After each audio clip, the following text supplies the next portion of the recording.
Zhuo Fan stands over a map he knows is too perfect, and a trap he can already feel closing in. But the real danger isn't the ambush, it's the thunderbird clawing its way out of his own core. Like and subscribe before the lightning strikes. A group of people were resting in the dense forest, while Long Xingyun, Zai Tiancheng, Chu Qingcheng, and Zhuo Fan inspected a map. Long Xingyun was the first to speak. Brother Zhuo, do you see something wrong with the map to call it a fake? None whatsoever. Be it the captives or the map, they are both beyond reproach. Zhuo Fan shook his head and his gaze hardened, but there's no way I'd take it for granted when something so good just comes and falls into my lap. It goes double for something we need the most. Silence pervaded for a while, then Chu Qingcheng ventured, maybe. We do not need this map. We could go opposite. Who says we don't need it? Zhuo Fan buted in with a smile. If it's real, that turns it into a trap. This makes it worth using it. Since they went out of their way to plan against us, we'll just beat them to the punch. The others didn't know where he was going with this, so Zhuo Fan held out the 3 sending jades. He left a message on them, then left one to each of them with a crafty smile. Wait for 5 days, then read it. Zhuo Fan jumped to his feet and barked, listen up, we're moving out. Form 3 divisions around the 3 houses and split up for the 3 exits. Split up, why make them weaker than they already were? Zhuo Fan handed over the exit keys and said, yes, split up. With our size, it's very easy to be spotted. Smaller teams will allow us to move unnoticed. In the case of an enemy encounter, it would also be simple to flee and hide among the thick trees. While others nodded, Chu Qingcheng pulled Zhuo Fan to the side. What if the map is fake and the exits hold nothing but traps? We won't know unless we try. We finally got an exit route as well. Even if we clash a few more times in the Beast King Mountain, it will be easy to escape while whittling down their bone-tempering experts' number. It will end with them being reduced to nothing. This is our best bet. Zhuo Fan put on a smile and turned to the rest. Each team will send out 3 profound heaven experts to scout 30 miles ahead. Reporting back on the hour. Understood, they all replied, and Zhuo Fan said to Chu Qingcheng, even if they meet a trap, they can get an early notice. Glaring at him, Chu Qingcheng shook her head. You're full of tricks. As they all got ready to set off, Luo Yunhai's team followed behind Drifting Flowers edifices just as Long Xingyun brought the 2 prisoners. What do we do with them? Let them go. Zhuo Fan spoke coldly. The others whipped their heads around in shock. Long Xingyun was the most affected. They'll betray our plan if they're found. It will happen regardless. Recall what happened in Killing Blood Marsh. We have a mole among us. These 2's situation has already been reported back. Letting them go or not won't make a difference. Zhuo Fan sighed. What a shocker. How could we forget? We still have a spy unaccounted for. Everyone looked around suspiciously. Zhuo Fan said, this isn't the time to draw him out. We'll do that once we get back to the safety of Dragon Cloud City. But a spy implies great danger. Zai Tiancheng's face hardened. Zhuo Fan sneered, what danger? He'll only rat out our movements. As long as we're fast enough, any information will be worthless and they won't be able to act on it. On the contrary, if we suspect each other all the time, it will be a disaster only they will profit from. So get a move on, reach the 3 exits on the double. The people were startled for a second, then their opinion of him grew. They never knew you could deal with a spy like that. Ignoring him, yet moving faster than he could report, would be the same as turning him useless. The way Zhuo Fan boldly did things got even the army-experienced Luo Yunhai in a daze. Not even Dugu Zhanshan led his army with such valor. Big Brother Zhuo is a true man of ambition to have so many great figures set their eyes on him. Set off. Let's see each other in Dragon Cloud City in 5 days, Zhuo Fan shouted, and the other replied in high spirits as well. Only Chu Qingcheng and her 2 allies knew his true meaning. The nearest exit was a week away, while the farthest was 10 days. He was speaking for their own benefit to check the sending jade 5 days later. The 3 noticed Zhuo Fan's slight nod and smile. The group thus split into 3 divisions according to Zhuo Fan's orders. They moved swiftly, curious to see if they or the spy's leaks were faster. The forceful way Zhuo Fan dealt with the spy left the people fired up and eager for battle. Despite being a mere race to defeat the spy, to them it felt like they were battling against their greatest enemy and winning too. They started to get a feeling of holding everything beneath them, of indomitable spirit, just like Zhuo Fan usually was. Everyone was united in their goal and hearts. Kai Xiaoding took an ashen son Yufei away. As they passed Zhuo Fan, he asked, "Why let us go?" No reason. Maybe I'm showing kindness for taking care of Luo clan in the early days, or maybe I wish to see your agony for my sick humor. But I will admit to this, when it comes to garbage, killing or throwing it away makes no difference. Zhuo Fan left as well, not minding them one bit. Kai Xiaoding sighed and muttered, "Thank you." Then he slowly walked away with Sun Yufei. They had lost the hatred they clutched to so dearly, and it was now replaced by solitude. Recalling their derisory look when Zhuo Fan entered the Kai clan, it all seemed like a poor joke now. He was a true man of ambition and had brushed them off from the very start. It was them who kept having their goals growing higher and higher. The man had a clear vision of what he wanted, never changing, all while theirs did. He finally realized that 8 years ago when Zhuo Fan left Blackwind Mountain, he and his father were in awe of the man's talent, but never held him in respect. It came to him that even his father belittled Zhuo Fan. Zhuo Fan had such a talent lesser clansmen like them couldn't even begin to compare. Sighing, they slowly disappeared among the trees. "Big brother Zhuo, you're not coming with us," Zhu Ningxiang ran to him. Zhuo Fan shook his head. "There's something I must do. You and the Zhu clan should go with Sword Marquis's abode. Zai Tianyang may be unreliable, but his brother is there to make it up for him. Few are his match, except Huanpu Kingshan. You'll be safe." "Oi, what are you implying? Who are you calling unreliable? What did I ever do to you to badmouth me to Ninger?" Zai Tianyang was annoyed and grabbed Ninger's shoulder. "Ninger, don't worry. No one will hurt you with me around." But Zhu Ningxiang didn't even register his presence. Her eyes fixed on Zhuo Fan, her voice soft. "When will we see each other again?" "In 5 days," Zhuo Fan smiled. "That's a promise. You have to come see me in 5 days." Zhu Ningxiang held out her thunder ring. "You can't lie to me like you did in the All-Beast Mountain Range." Smiling, Zhuo Fan took out his own thunder ring and let them touch as sparks flew. "I won't." Zhu Ningxiang smiled brightly, to the rancor and jealousy of Zai Tianyang. Zhu Ningxiang then dragged a stiff Zai Tianyang back to Sword Marquis's abode's division. Zhuo Fan shook his head and left in another direction as he heard Zai Tianyang's incessant begging. "Ninger, let our rings touch as well." "No, why?" "I beg you." Zhuo Fan shook his head, then turned to the aged man following Luo clan. "Grandmaster Liu, come with me. I need your help." Liu Yizhen jerked but got there on the double. The two flitted through the trees and were soon gone. Half a day later, they stood atop a mountain peak. Regarding the breathtaking view, Zhuo Fan took a deep breath and felt so free, relaxed, and soothed. Those dead weights are about to leave. "I haven't felt so at ease in ages." Liu Yizhen smiled inside as he bowed. In the esoteric debate this century, the three houses' alliance hardly did anything. They could only hold on because of Grandmaster Zhu's support while they were holding you back. "You couldn't be more right." Zhuo Fan cocked his head with a smile. Liu Yizhen probed, then, "Grandmaster Zhu, what are your orders?" "Oh, no orders. I only want to know where Huanpu Kingshan is right now. Doesn't he have another brimming sacred pill? I should pay him a visit and receive it." Zhuo Fan's eyes flashed coldly. Liu Yizhen felt a shiver crawl up his spine. Grandmaster Zhu, I do not understand. How can I hope to see into Huanpu Kingshan's faction's movements?" Swallowing dryly, Liu Yizhen froze, stammering and darting his eyes anywhere but Zhuo Fan. Grinning, Zhuo Fan shook his head. "My dear Grandmaster Liu, you're saying that even now? How would you leak our info if you didn't know his position?" His heart beating out of his chest, Liu Yizhen panicked as he explained, "Grandmaster Zhu, I don't understand what you—" "It's fine. You don't have to say it. I won't make it hard on you either. Just deliver a message for me and put that oh-so-great and stuck-up heaven-shaking dragon lord on the spot." Zhuo Fan brushed his panic off. Liu Yizhen's beard shook, his face haunting. Zhuo Fan's inscrutable smile unnerved him the more he saw it. Is he faking it or omniscient? This is disturbing. Zhuo Fan's laugh came as an answer to his thoughts. "Grandmaster Liu, you should know by now of my character. If not by seeing, at least from rumors. I don't need to justify myself when I want to kill someone. I just do it. On the other hand, if I want one alive, regardless of how vile and deceitful that person is, I won't lay a finger on him. Anyway, I've had my suspicions on you from the start. I could have killed you whenever I wanted to, but I think it's safe to say my actions prove there will be no killing from my part. Coming out clean won't make much of a difference either at this point. Who doesn't yearn for glory and power? But didn't I let Kai Xiaoding walk free?" Zhuo Fan's daunting eyes stared Liu Yizhen down. Liu Yizhen was in a quandary, but nodded in the end. "Grandmaster Zhu is sharp beyond any man. I admit, it was unwanted contriver Lang Wucheng who ordered me to get close to Grandmaster Zhu. I do not know how he knew, but he found out you and I were once acquaintances, so he made me spy on you. I refused at first, but then— Fine, the reasons are pretty much typical for any spy.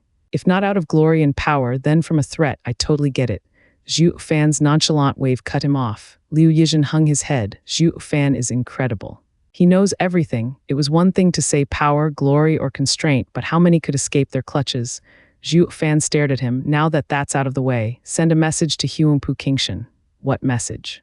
Liu Yizhen was stunned. Zhuo Fan's conduct was baffling. He just got a hold on the enemy's spy and he wasn't going to tear him asunder, and instead he was taking a step further, leaving the spy alive to send word to the enemy. It was as if they were on the same side. It totally floored the calm alchemist Liu Yizhen. Ahihem, Zhuo Fan's straight face revealed a haughty air. Grandmaster Liu, when you see Huangpu Qingshan, this is how you'll behave. You'll curse him, stupid head Huangpu pup, ignorant and trifling clown. Yours truly has seen through it all. So tone down the drama and your petty tricks. I've been playing this game from before you were even born. Face twitching, Liu Yizhen sweated buckets. He ventured, Grandmaster Zhuo, could you perhaps maybe ease on the rancor? I won't be able to imitate you. Was this a joke? Zhuo Fan was having a blast here, cursing and wailing like he owned the place. But when the guy met Huangpu Qingshan face to face, was he going to stick to the real message? Not if he wanted to come out alive. Ha ha ha, fine, as you wish, just make sure he catches my drift. Zhuo Fan looked uncaring, but his face turned deadly the next. However, this line you must say it word for word. His hand flashed and was now holding 4 brimming sacred pill vials. Liu Yizhen was slack-jawed. Zhuo Fan easily read his shock and smiled coldly. Tell him this. Huangpu Qingshan, you call yourself insidious and brilliant, but not even you would have imagined the last brimming sacred pill was with me all along. And you even laid out the stage to trap me. That's rich. Liu Yizhen blinked, counting the vials. It was clear as day there were 4, but the absurdity of it all made him second-guess it. He'd been next to Zhuo Fan all this time, yet never knew where the guy got all the brimming sacred pills. So he always assumed Zhuo Fan only had the 3 yanked from Huangpu Qingshan's very hand too, that there never was a 4th. Is this another pill he robbed? Liu Yizhen showed his shock. Grandmaster Zhuo, if you already took Huangpu Qingshan's last pill, why make me a messenger? SHHH, Zhuo Fan put a finger on his lips. The last pill wasn't taken, but slipped off of him. He's still oblivious. He knows what I can do, so telling him my message will make him understand. Make sure you get a clear view of his blind rage when he flips out and comes back to me, hee. Blinking, Liu Yizhen sighed. They both knew Huangpu Qingshan was gruesome, and yet Zhuo Fan swiped his pill without the slightest indication. Unreal, Zhuo Fan doesn't look to be lying either. He wants me to shame Huangpu Qingshan further with that message. By all accounts, it didn't look fake at all. Zhuo Fan actually swiped the oblivious Huangpu Qingshan's brimming sacred pill from right under his nose. Taking a deep breath, Liu Yizhen's face hardened. Grandmaster Zhuo is incredible. There's nothing you can't do. I will pass on Grandmaster Zhuo's words, although the wording might not be as taunting. I get it. What matters is the essence. He will surely be pissed when he hears it, ha ha ha. Zhuo Fan chortled. Liu Yizhen took 2 steps away before stopping. Grandmaster Zhuo, could you please clarify something for me? Shoo. Since when have you doubted me? Liu Yizhen asked, grinning. Zhuo Fan said, from the moment I laid my eyes on you in Beast King Mountain. That fast, Liu Yizhen was stunned. He couldn't for the life of him see what gave him away. Zhuo Fan shook his head. I never believe in coincidences. The esoteric debate is held on Beast King Mountain, yet it just so happened for you to be here looking for herbs, highly unlikely. You must have got here thanks to Huangpu Qingshan's storage ring. 2. When I accepted you as a disciple, all you showed was respect and not joy. It was a complete contrast from how you reacted the first time you asked. I had my suspicions right then, and using apprenticeship as an excuse to help Luo clan sealed it. All combined made your purpose in getting close to Luo clan obvious. Liu Yizhen looked long at Zhuo Fan in shock. Sigh, I failed as a spy. You saw through me the moment we met, but why didn't you get rid of me then? To figure out Huangpu Qingshan's plans, of course. Zhuo Fan sneered. Each time you used the sending jade, I figured it was to leak our numbers, position, and members. This gave me an easy time figuring out what Huangpu Qingshan was cooking, that he was aiming for those around me. Liu Yizhen's face twitched in shame. He not only failed as a spy, but was an utter disgrace. The info he sent was faulty and went as far as exposing his lord's master plan. Liu Yizhen's face was scorching. Grandmaster Zhuo, you truly are cunning. No wonder Leng Wucheng stepped in personally. Liu Yizhen flew away, leaving Zhuo Fan in shock. It was his first time hearing it, even considering that the mastermind wasn't Huangpu Qingshan, but Leng Wucheng. In such a case, I have to hurry up. Zhuo Fan flew after Liu Yizhen in the shadows. A day later, a light flew nearby. Zhuo Fan caught the sending jade, which wrote, the soldiers return, the Dragon King is at peace. Sure enough, the array map is a trap. Grinning, Zhuo Fan shot 3 sending jades to his 3 allies. He then looked at the one in his hand and praised, perfectly done. He resumed tailing Liu Yizhen. Letting Kai Xiaoding off wasn't out of the goodness of his heart or, like he put it, out of indifference. But to use them and gauge Huangpu Qingshan's reaction. If Huangpu Qingshan raged, the 3 exits would be safe. If Huangpu Qingshan didn't blame the 2, then it all went according to the man's plan and he needed to change the routes of his 3 allies. This was all made possible thanks to the spy he meticulously placed near Huangpu Qingshan. Zhuo Fan wasn't beneath Leng Wucheng's capacity for treachery when it came to covert ops. While the factions looked subdued at a first glance, the darkness revealed a tangled mess. Xuanfeng were leading their men to the Earth exit when they spotted a light trailing the sky. A figure landed with a boom and Huangpu Qingshan frowned. Liu Yizhen, what are you doing here? I thought I told you to stick to Zhuo Fan. Don't tell me, bitter Liu Yizhen bowed. Eldest young master, I was exposed.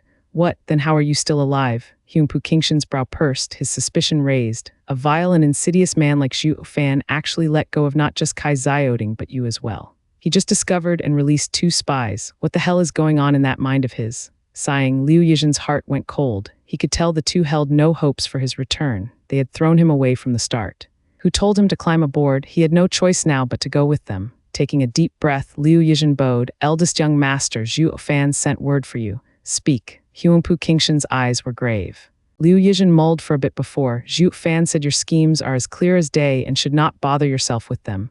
That's it, with his temper, that doesn't sound like him. Huangpu Qingshan mocked. Bowing again, Liu Yizhen continued. Eldest young master is right, but as his true words are crass and rude, unfitting for the eldest young master's ears, I altered their wording. The meaning is the same. Ha ha ha, are you afraid I'll take my anger out on you? Huangpu Qingshan read him like a book. It's fine anyway, I don't feel like listening either. It's ironic how he thinks himself all-knowing, surrounded as he is by a thick fog he can't even see. The 2 next to him were clueless, but Huangpu Qingshan's overconfidence deterred any questions. Then Liu Yizhen turned nervous, bowing again. Eldest young master, Zhuo Fan has one more thing to say. I don't want to hear it. It must be some pointless boasting trying to throw me off my game. Let him sink into his delusions. Huangpu Qingshan brushed him off. Liu Yizhen cupped his hands. Eldest young master, Zhuo Fan does intend to shame eldest young master, but I have to make this report. Huangpu Qingshan turned grave. Speak. Eldest young master, the 4th brimming sacred pill you are using to entice him has long since been in his hands. He was mocking you, saying how ignorant you were of it all. What? Lin Xuanfeng cut in. Impossible, eldest young master had the 4th pill placed in my care from the start. How can it be with him? Young Master Lin, I didn't believe it either, but then he showed me 4 vials. I had never seen them the entire time I was with his group. He also said that you all know what he can do. Liu Yizhen trailed off. Huangpu Qingshan squinted, the seed of doubt planted. Lin Xuanfeng was panicking. Did he steal it with that weird art of his? Lin Xuanfeng's hand flashed with the brimming sacred pill vial. Lin Xuanfeng only then eased a breath. Ha ha ha, the punk is messing with us. We still have it. Huangpu Qingshan was too deep in thought to care. Then his face changed. Fool, don't take it out. Lin Xuanfeng froze for a second, enough time for the vial to vanish. Zhuo Fan, Lin Xuanfeng stammered. Not far off, Zhuo Fan's cackle came from among the trees. Ha ha ha, thanks a bunch, young Master Huangpu. I shall accept your generosity. Lin Xuanfeng blinked, still frozen on the spot. Liu Yizhen was still out of it from shock. Zhuo Fan has been behind me all this time. Huangpu Qingshan held his head and sighed. Morons, the lot of you. This was the plan to draw out Zhuo Fan, and he had no idea where I hid the brimming sacred pill. Then you guys just handed it over on a silver platter. What were you expecting? Lin Xuanfeng's eyes widened and threw his rage on Liu Yizhen. Traitor, you now collude with Zhuo Fan. I'll kill you, young Master Lin. I am just the messenger. I don't know anything. Liu Yizhen was scared out of his mind. He was under the false impression that Zhuo Fan sent him on a mere errand to make Huangpu Qingshan look bad with his message. Who even conceived it possible that there was a scheme involved? The worst part was that he made the old man a scapegoat. With the 2 before him pissed since they couldn't grab Zhuo Fan, who else were they going to take their anger out on? Not even washing in the underworld river would absolve him. He began as a spy for Huangpu Qingshan's faction, only to end up dying at his hands. He was dubbed a double agent no one would take pity on. Quite fitting for a spy and ironic. He had now witnessed Zhuo Fan's capacity for savagery and cruelty. There was no getting out scot-free from him. With the double agent blame smacked on his shoulders, the insidiousness of the ploy finally dawned on him. Huangpu Qingshan signaled Lin Xuanfeng, stop, it's not his fault, he was also used. Eldest young master is brilliant, Liu Yizhen bowed and wiped his brow. Huangpu Qingshan gave him no attention and turned to the forest. Since you came, why don't you come over for a talk? Ha ha ha, what's there to talk about? But since you insist, I'll meet you. I want to see with my own eyes the scowling and miserable face of a loser. Zhuo Fan walked from among the trees with a smile. The rest of the men there paled and tensed. Soaring demonic dragon was just as notorious as Huangpu Qingshan. Your men sure look terrified of me, Zhuo Fan mocked. Huangpu Qingshan smiled coldly, not angered at all. Zhuo Fan, there's a saying which fits you perfectly right now. Stop showing off or you'll be struck down by lightning. Ha ha ha, I've been doing it since I was born, but no lightning has touched me so far, though it makes me wonder what would it feel like. It must be quite the thrill, Zhuo Fan laughed. Shaking his head, Huangpu Qingshan grinned. You will soon find out. Squinting, Zhuo Fan stared into Huangpu Qingshan's eyes with unease. By the way, Zhuo Fan, the vial you used to fool the old man must be the one you found at some point but never took it out. So when old Liu saw 4 vials, he jumped to conclusions. He would never dare lie to me otherwise. Huangpu Qingshan's lips twisted into a smile. Zhuo Fan rose an eyebrow. Look at you, young Master Huangpu. You're not as dumb as other muscle-brain fools around you. Ha ha ha, I am destined to be king. How can I be a fool? But to be entirely honest, it's not easy to see through it in an instant. I realize the truth because of something that is happening right now. Huangpu Qingshan snickered. Zhuo Fan, don't you have the 2 keys for the water exit yet? Keep them to yourself. Zhuo Fan cried out. How did you? Don't tell me. Correct. I sent my men to place them on your way when you were with Luo Yunhai's group. I didn't doubt for a second you'll miss them. So when Liu Yizhen reported you not mentioning them when you met up with Chu Qingcheng, it made me realize you were planning on using them when it mattered most. You once said we're both the same, that we won't show our hands so easily. Ha ha ha, a shame I already know of 2 of your cards. Shuddering, Zhuo Fan showed fear for the first time. His mind put 2 and 2 together and his brow was soaked. Huangpu Qingshan's heart burst with joy at his expense. Sir Leng said the pinnacle of the art of war is to make the most of a situation. Not just get the enemy to fall for your traps, but to control their every move, to guide them where you wanted. Zhuo Fan, from the moment you met with Luo Yunhai, your actions, your objectives, have all gone according to my plan, including those fights we had. Although your fancy art gives me headaches, letting you win every time was all part of my plan. Also, you would become the de facto leader of the alliance. It was the best way to ensure you will follow the road to hell I painstakingly paved for you. What, don't tell me you haven't wondered how smooth your journey has been so far. You really think highly of yourself, able to face thousands of men and save everyone from the jaws of death. Humph, you lost, all because of your arrogance. Case in point, the Killing Blood Marsh skirmish. Did you ever think about why I didn't unleash all my power? You thought I was too cocky, thinking I had you all like fish in a barrel, so I was going to take pleasure in toying with you. Ha ha ha, I threw the match. Zhuo Fan shivered, recoiling 3 steps, then shooting into the air after the 3 teams. I have completely lost. Zhuo Fan shouted in his mind. Never had he been so out of control as he was now. Huangpu Qingshan's side was having a blast, however, cackling arrogantly. Zhuo Fan was finally beaten back.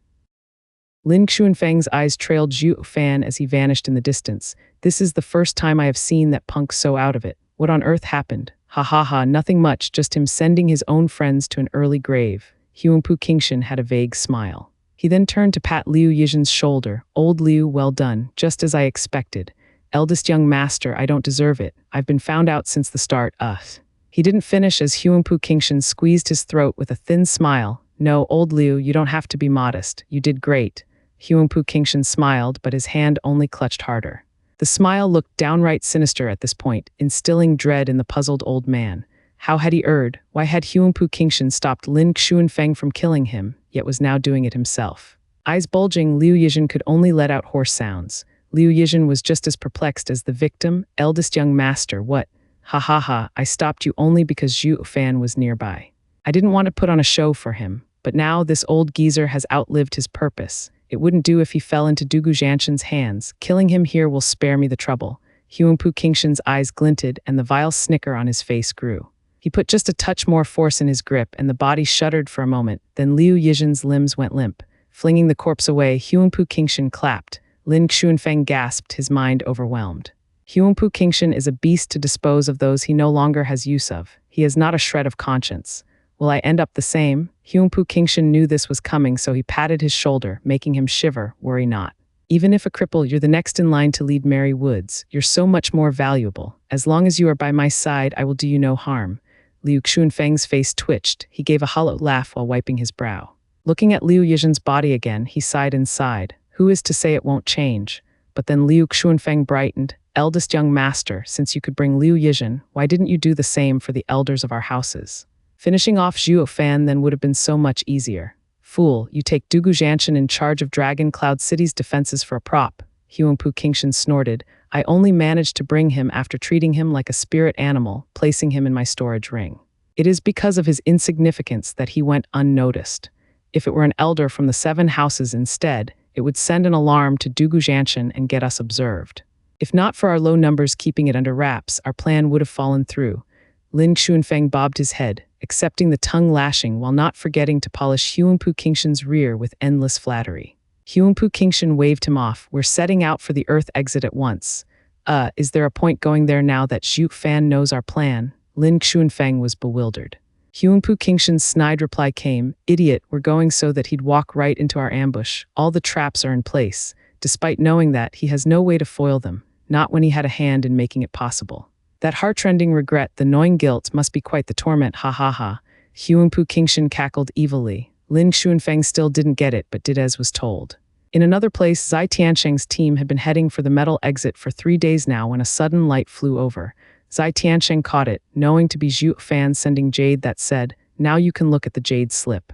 Zai Tiansheng was quite puzzled. Wasn't I supposed to do that after 5 days? Why so early? But since Zhuo Fan said so, he of course obliged. 5 simple words entered his eyes, head for the water exit. Zai Tiansheng was floored. What does that mean? Change course on the spot. Why? Is the metal exit dangerous? Zai Tiansheng shouted without delay. Hold, we're changing directions. Follow me.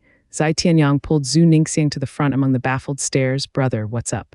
We've been running for 3 goddamn days and you suddenly want to change course. Is it an enemy attack? No. Zai Tiansheng shook his head, giving him the jade slip. This is the jade slip Zhuo Fan gave me before we split, saying to inspect it 5 days later.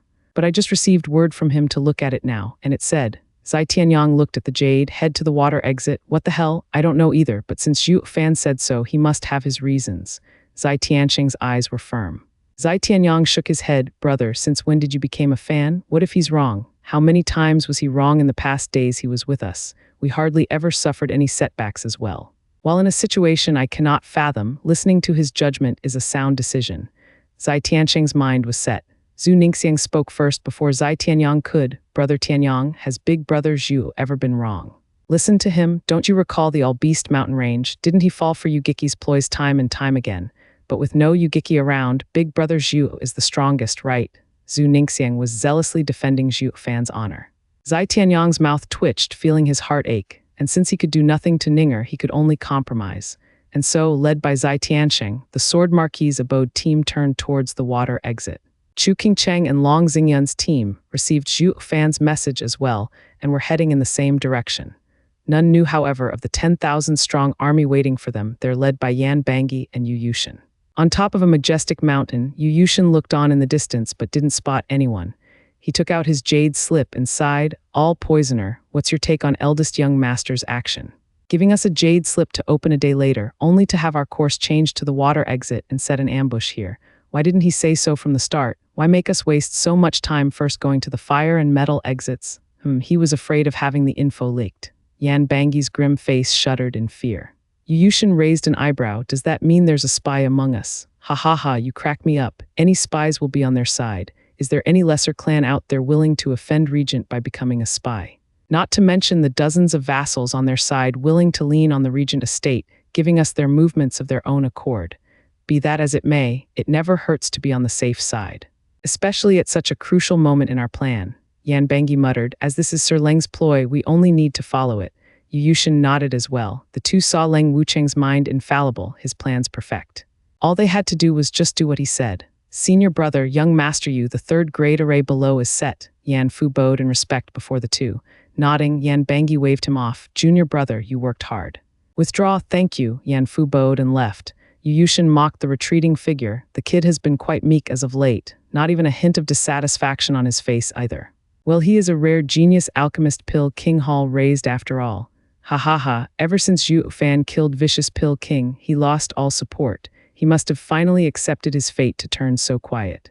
Those two only ever looked at others from their high horse. Even Yu Yushin raised an eyebrow. They traded a glance, then jeered. The mockery from above slammed into Yan Fu's ears. His fists clenched and his eyes glinted with savagery. One day you'll get what you deserve, and I'll be there to watch you die. In the meantime, Zhuo Fan was rushing towards the water exit. With no time to notify the teams, he could only hope he'd make it in time to rescue them. His mind kept drifting to the worst-case scenarios, making him clench his jaw and plagued him with worry. He told them to go for the water exit and was sure they would follow it. This was what made it ever worse, riddled with guilt and yet in complete awe of the mastermind behind it all. To be seen through so thoroughly that even implicated his allies in this trap, he felt toyed like how a cat did to a mouse. The mastermind was no ordinary man to make even the great Zhuo Fan fall for his schemes. This man's schemes were on a whole another level from Yugiki's. Unwanted contriver Lang Wucheng, Zhuo Fan gnashed his teeth in rage. He had already guessed the true architect behind all this framing. It was not that arrogant prick Huangpu Qingshan, but Regent Estate's steward, the second greatest mind of the Tianyu Empire, Lang Wucheng. Revenge was out of his sight for now. All he could do was to try everything in pulling through this desperate situation. Then Zhuo Fan sensed a bone-chilling air as he passed. Looking below, he found a clear pond releasing cold air from its center. A 1,000-year-old frigid pond. Eyes squinting, Zhuo Fan dived. City's side, everyone had gathered close to observe the show as it unfolded. Since 3 days ago, the audience saw Yan Bangui and Yu Yushin leading 10,000 men over. Some speculated that the two had found the keys to the water exit and were about to return. In time, it became clear that they had no such intention. Instead of getting closer, they were setting up an array nearby, clearly an ambush. Yet for 3 days, all was quiet. The audience was observing unnerved, especially Grandmother and Long Yifei's group. All the preparations were clearly meant for Chu Qingcheng and company, but were they going to fall for it that easily? No one knew what was happening on Beast King Mountain, adding to their worries, their frowns never leaving their faces. They prayed with all their heart for their successors to not fall for it. Regent Estate's side was smiling. Estate Lord, eldest young master, has entered the final phase of the plan. Lang Wucheng stroked his beard. His eyes shined and his mouth perked up in a proud smile. Huangpu Tianyuan nodded. Sir Leng's mind is brilliant. I have no doubt you can purge that evil this time. As long as Sir Leng intervenes, not even that demon can escape. You're too kind, Estate Lord. I may have presented eldest young master with the plan, but it was his remarkable wits that led it to fruition. I do not dare take all the credit. Lang Wucheng faked modesty. With an odd smile, Huangpu Tianyuan said, No, Sir Leng, this is all thanks to you. If it were you leading the operation, it would have been finished much sooner. Lang Wucheng looked at him deeply and nodded. He knew of Huangpu Tianyuan's dissatisfaction for his son, scared the young master earned enough merit to depose him. So he'd rather let Lang Wucheng take all the credit, all to undermine Huangpu Qingshan's achievements. Such is the Regent Estate, where father and son are fighting tooth and nail in pursuit of power. Lang Wucheng shook his head as he mocked them. Sir Leng, are you sure 10,000 men are enough to deal with Zhuo Fan? A smiling voice drifted over. Lang Wucheng turned to see Zhu Chengfeng flanked by his elders coming over with a crafty smile. Eyes flashing, Lang Wucheng shook his head. My meager skill is only good for entertainment. I wouldn't dare boast before the great Prime Minister. As for this ambush, it isn't to deal with Zhuo Fan.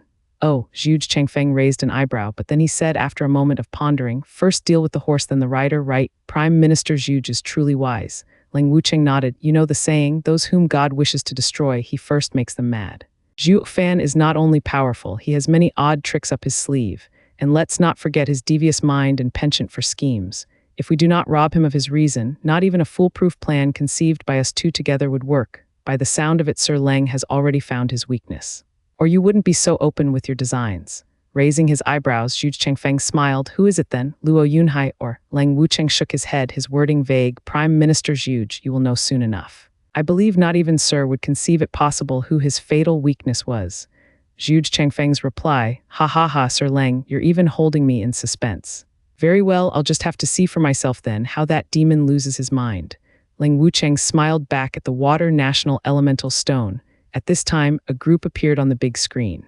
Grandmother and Long Yifei froze at the sight of them. Their hearts tensed and cold sweat filled their fists. They wished nothing more than to shout at them, to warn them of their demise. A darn shame the teleportation array was one way only. Their warnings would fall on deaf ears.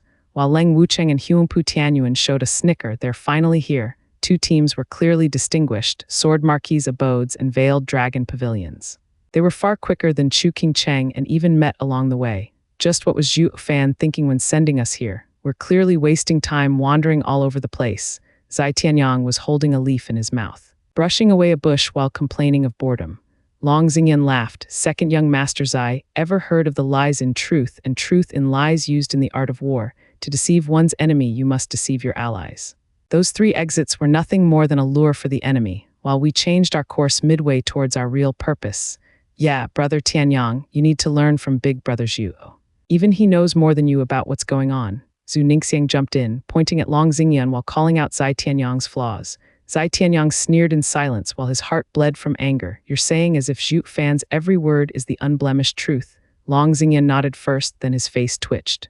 The last sure has a mouth on her. What do you mean by even he knows? Are you saying I'm usually an ignorant Philistine? Do I look that stupid to you? Then a cry broke their ceaseless argument.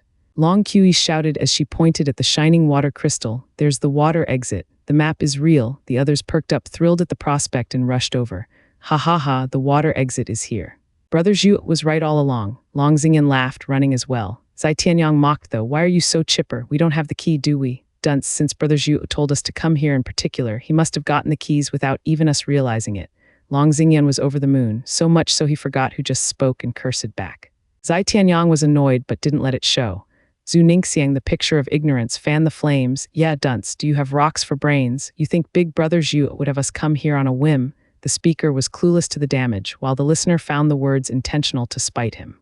Zai Tianyang's flames of rage burnt hotter than lava. His fists clenched, his teeth grinded. Why does everyone look up to Zhuo Fan and always take me down a peg? He didn't much care about the rest, but even Ninger, the one he cared the most about, did it. He just couldn't accept it. A seed of hatred was planted in his heart towards his brother who he went through life and death once. A change no one there noticed. Before the Water National Elemental Stone, grandmother's group was so keyed up, their hearts practically flat-lined as they prayed, don't come any closer. It's a trap. The utter powerlessness they felt watching their clansmen walk into the jaws of death was so strong she felt like her heart was being stabbed over and over, one step at a time. Leng Wucheng and Huangpu Tianyuan watched them getting closer, and the grins turned sinister. It soon turned into joy at the expectancy for bloodshed that followed upon noticing a dainty figure among them. All around the water exit, Yan Bangui and Yu Yushin's forces laid in wait. Once the two noticed the carefree figure among their prey, they signaled, "Our target's here. Attack!" They both shouted in unison. Then a glow started rising from beneath everyone's feet. 36 light pylons shot for the skies, trapping them all.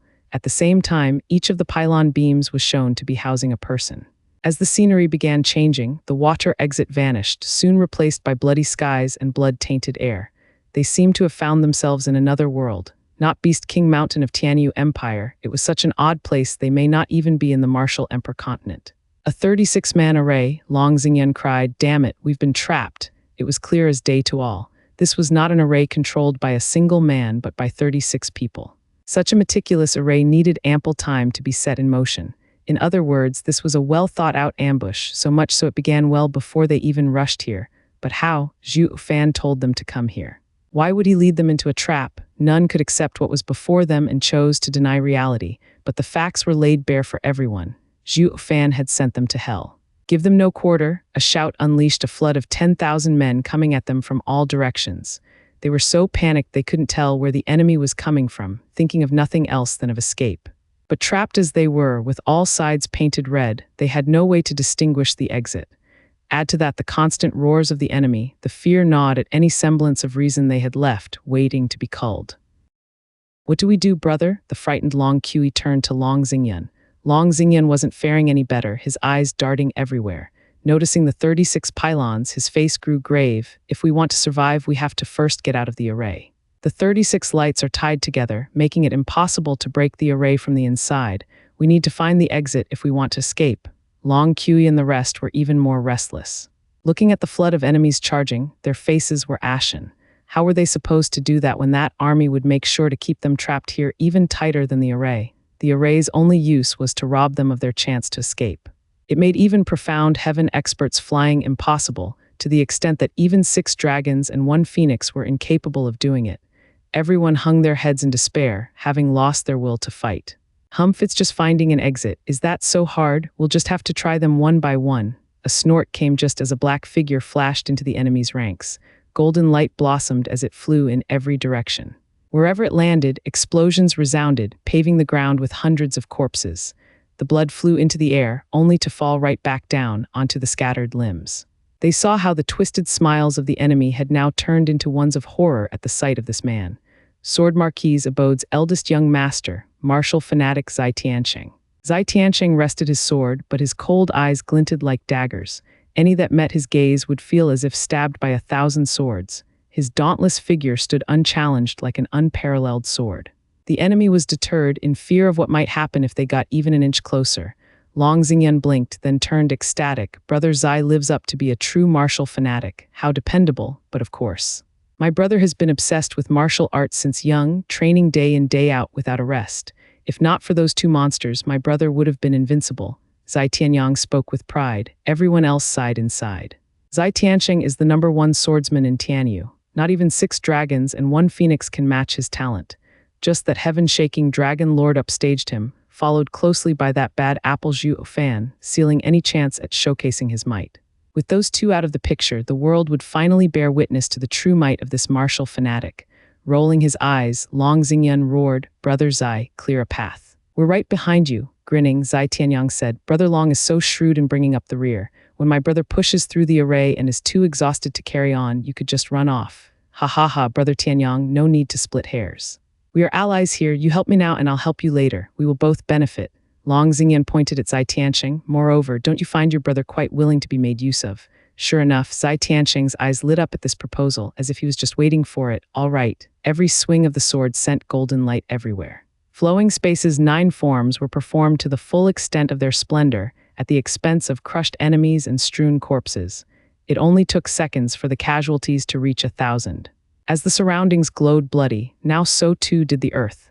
Zai Tianyang shook his head, as his brother was hell-bent on mowing through the enemy like they were training dummies. "Zai, the martial fanatic side of my brother is once again rearing its head.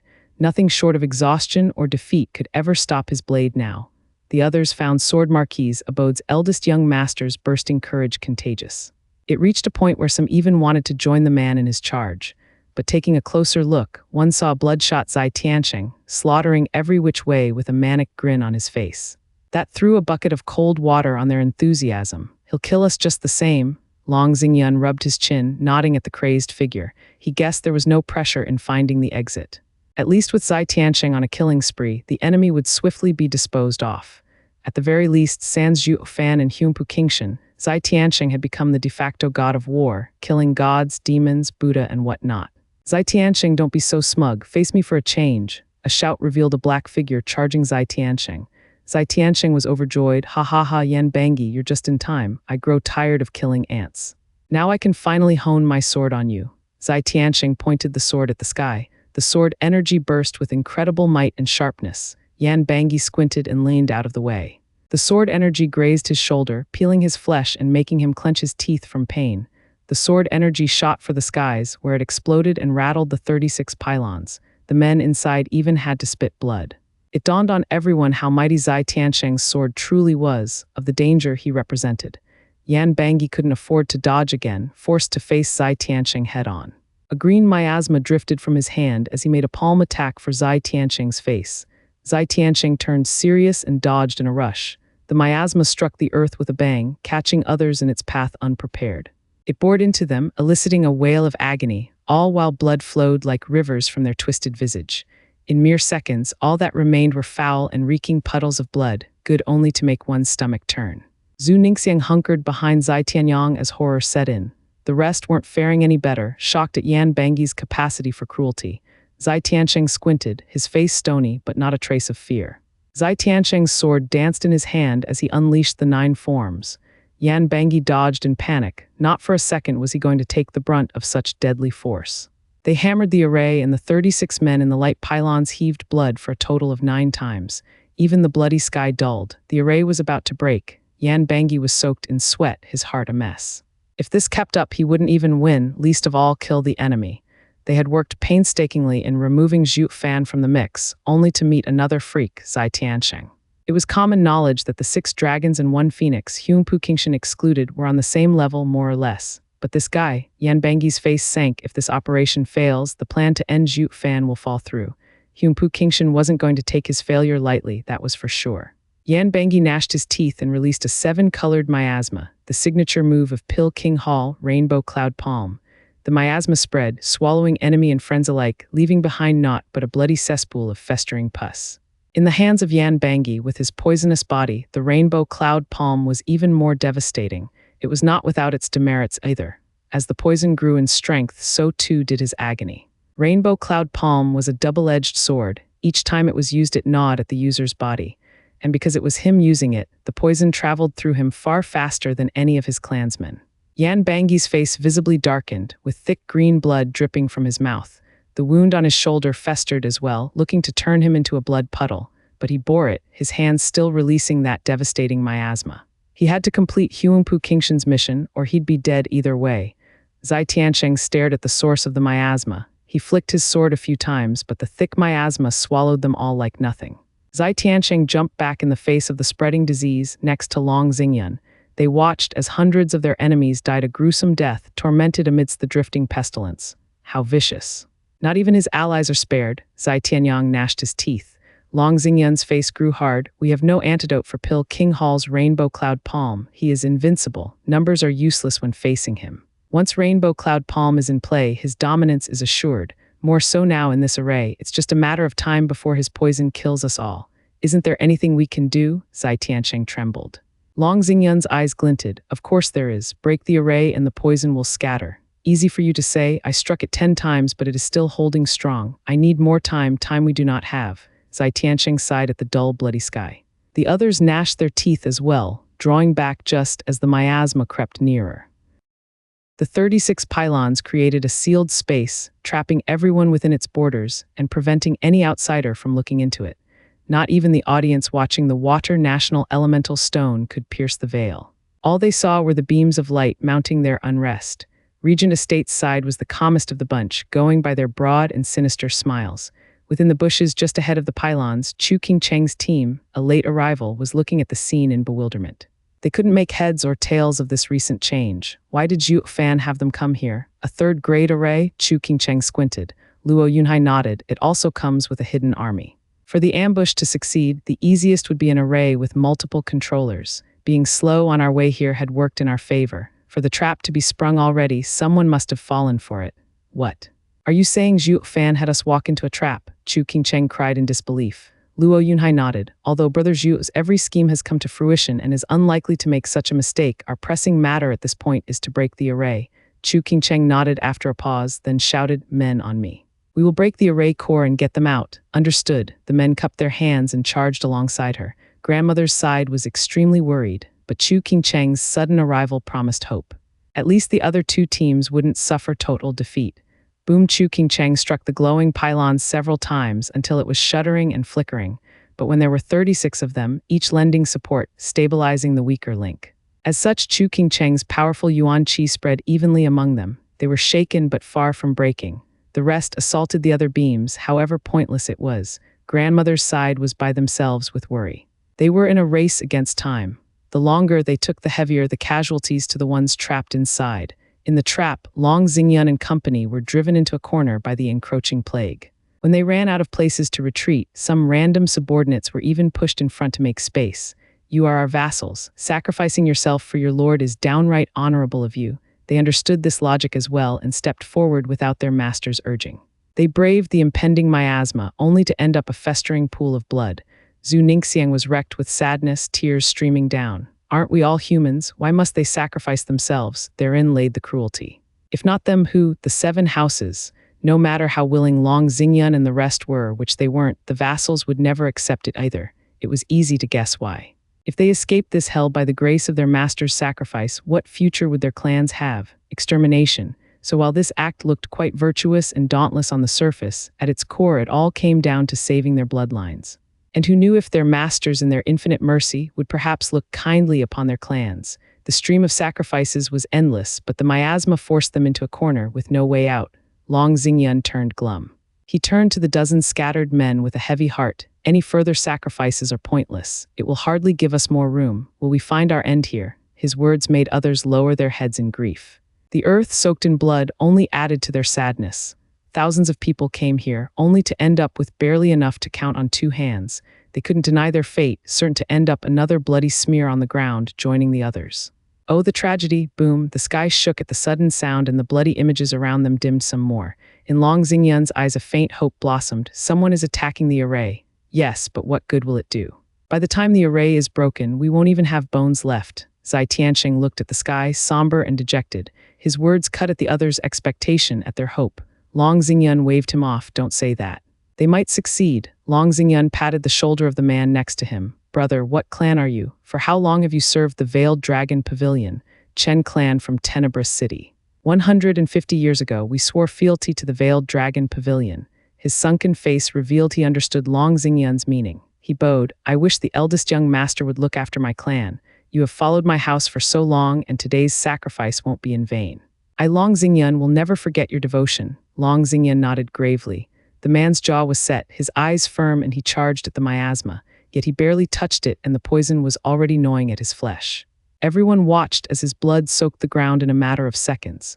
Zhu Ningxiang wailed, burying her head in Zai Tianyang's shoulder. Zai Tianyang sighed and patted her hand in consolation. It came as no surprise to him, not how often he saw the 7 houses abuse their privilege. Long Xingyan stood cheerful in the freshly emptied spot. His calm face begged the question, did he even bother to remember the man's clan's name? Well, since someone was bashing the array, hope slipped into his heart. A second ago, he wasn't intent on making more senseless sacrifices, not when they were doomed to die together.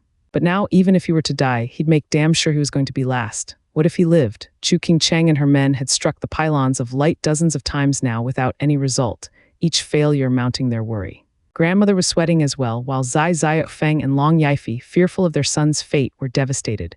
No one there was more disturbed than them. Dugu Zhanshan stood straight like a blade among them, eyes fixed on the image in silent worry. Dugu Lin muttered, Marshal, this 36 heavenly stars array. Stop, Yunhai should know a way. Dugu Zhanshan waved his hand, his eyes confident. The tigers nodded, watching the young man in the national elemental stone with a smile. Luo Yunhai scrutinized the array and said, Edifice Lord Chu, the 36 heavenly stars array is laid in accordance with the 36 stars of the Big Dipper. If one holds, they all do. If one crumbles, they all collapse. Only by attacking the life gate will we tear the death gate open and break the array. You have a way? Chu Qingcheng asked. Luo Yunhai nodded. This array is commonly used in the army. I've followed the Godfather for 2 years to learn about this array and ask Edifice Lord Chu to lend me all authority. Done, Chu Qingcheng agreed on the spot. Luo Yunhai turned solemn and shouted, Listen all of you. Dong Tianba, take 300 men and attack the life gate in the center west. Zio Dandan, take 300 men and attack the second death gate in the east. The rest will be with me in attacking the seal gate. The men set off at once. Like dragons, the 3 teams started raining havoc on the 36 pylons of light. When Dong Tianba attacked the light pylons at the life gate, he sent a ripple to the other beams. Then Zio Dandan and Luo Yunhai's teams attacked their own targets and things changed. The other 2 ripples prevented the first from spreading to the other pylons. The 3 ripples converged onto a single pylon, stopping it from letting the others share the load. Soon the man inside the pylon cried out, and as the pylon vanished, the man blew to pieces. The 36 light pylons had lost their balance and they could no longer support each other. Dugu Zhanshan laughed, nice. The kid didn't waste the 2 years he was next to me. The 4 tigers of Tianyu nodded in pride. They were the ones who brought up this younger brother with them, and seeing him make a name for himself in the esoteric debate filled them with glee and pride. Grandmother's side nodded, glad as well. Who'd have thought the Luo clan didn't just have creepy Zhuo Fan worthy of notice, but the young clan head as well, surely not them. What surprised them the most were Zhuo Fan's decisions. They all knew who brought Luo Yunhai into the limelight, Zhuo Fan. With Zhuo Fan always taking the lead in schemes and battles, the third-rate clan's kid would hardly show his face, would hardly prove his worth of being under Dugu Zhanshan's care. Chu Qingcheng was glad inside, happy this array that had many of them vexed over popped open with a little effort from Luo Yunhai. Luo Yunhai didn't let this minor success cloud his judgment. The viewing gate is open. Attack the pain gate, understood, the men responded, filled with zeal. Regent Estate's side turned glum, with only Leng Wucheng ever sporting that faint mystifying smile, ha ha ha, it's of no consequence. Boom booms sounded everywhere as Luo Yunhai commanded his 3 teams left and right. The 36 pylons of light were reduced to 26 in a matter of seconds. The others were stunned, cheering for the Luo clan. Their young master had grown up at last. He will make a fine clan head. When half of the pylons crumbled, the array formation was constantly shuddering from the strain. 18 pylons were hardly enough to sustain such a large array. Luo Yunhai shouted, fall back. They all rushed away, but some were too slow in their retreat and the exploding array engulfed them. Boom, the force of the blast smashed into the surroundings, while the unfortunate few who got caught in it were sent everywhere in pieces. Robbed of life before they could utter even a whimper, the lucky survivors saw before them a foul, thick mist. They drew a breath, rejoiced having come out unscathed, only to be swallowed whole by the towering miasma. They wailed and cried even as their flesh dissolved into blood and pus, soaking the mud. Chu Qingcheng cried, watch out, it's Pil King Hall's rainbow cloud palm. a layer of ice appeared on her body as she spoke. She gathered her palms and erected a cold barrier. The miasma touched the barrier and let out hissing sounds, eating through it in moments. Chu Qingcheng was shocked. Not even vicious Pill King's poison was that toxic. The saying that no one could defend against Yan Bangyi's rainbow cloud palm, who had a poisoned body, wasn't unfounded. Gnashing her teeth, Chu Qingcheng's only option was to retreat. Made painfully aware by the increasing number of victims, the miasma swallowed and dissolved. Ha ha ha, Edifice Lord Chu, you're just in time. I'll never forget this life debt. Following the unbridled laughter, people trapped inside noticed Chu Qingcheng. Long Xingyun and Zai Tiansheng's teams were free now, just that they were reduced to less than 10 people. The core of the two houses was safe, while the vassals had gone to the underworld. Technically, there was one vassal who had pulled through, the Zhu clan's siblings. Thanks in no small part to Zai Tianyang and Zhuo Fan's fame, or who knew when in this ordeal they'd be used as honorable sacrifices. Luck was with them at least, with the array giving way just as the miasma was about to devour them. They flew away the instant they could, joining up with Chu Qingcheng. Long Yifei and Zai Feng saw their sons safe and sound and eased a breath they didn't know they held. But looking at the sky covered in poison, then at the bloody mud below their feet, the gruesome hellscape left them soaked. The esoteric debate of this century was far more malicious. Perhaps the fact that the 7 houses were officially at war had something to do with it. For appearance's sake, the 7 houses abstained from a full-out war, letting their vassals be their proxy. But now, the vassals weren't the only ones turned into rivers of blood. The 7 houses were tearing into each other just as savagely. It was easy to imagine what would have happened if Chu Qingcheng was even a moment slower in her rescue. The Sword Marquis Abode and Veiled Dragon Pavilion's bloodlines would have been cut short at the hands of Yan Bangyi. The house lords of the 2 victimized houses sobbed inside. They prayed that the 2 could come out alive from the most cruel and savage battle that had ever happened over the past millennium. Hall Lord Yan Bogong's face bloomed with the most genial smile conceivable. He even made obvious signs to his allies as if to say, see that's the true power of our top art, Rainbow Cloud Palm. With one hand, the world's my oyster. No one would dare come closer. Everyone gave him a cursed look. Their disdain for this petty man's flair for the dramatic was evident. One had to admit, though, Rainbow Cloud Palm turned Yan Bangyi into a killing machine. In case of anyone else using it, willpower was capable of pushing the enemy through adversity and come out alive. But replace the user with Yan Bangyi, and they would dissolve into a bloody stain on the ground before they could even reach him. This was the horror, Yan Bangyi of 6 dragons and 1 phoenix, the plague dragon brought to life. Only Regent Estate was shaking their heads, clearly unimpressed by the Rainbow Cloud Palm. On the other side, Chu Qingcheng's team was pushed back further and further away from the spreading miasma. It ate through trees and even the toughest rocks, with the first turned to dust and the second into an acrid liquid. The few cultivators too slow to keep up were swallowed by the toxic fumes, with only screams as an indication of what awaited on the other side. Chu Qingcheng's brow was set in a heavy scowl. We have to stop him or all our men will die. Long Xingyan nodded. True, every great clan and house in Tianyu is watching us from beyond the water exit. It would be a stain on our honor to allow Yan Bangyi, a single man, push us 3 back. I have a way, but we need to combine our power. The risk may be high, but are you willing? Chu Qingcheng and Zai Tiansheng traded looks, then nodded. Speak. The 2's eyes lit up and nodded while a grinning Long Xingyun whispered in their ears. The 3 stopped shirking away from the pestilence and charged instead, giving others quite the shock.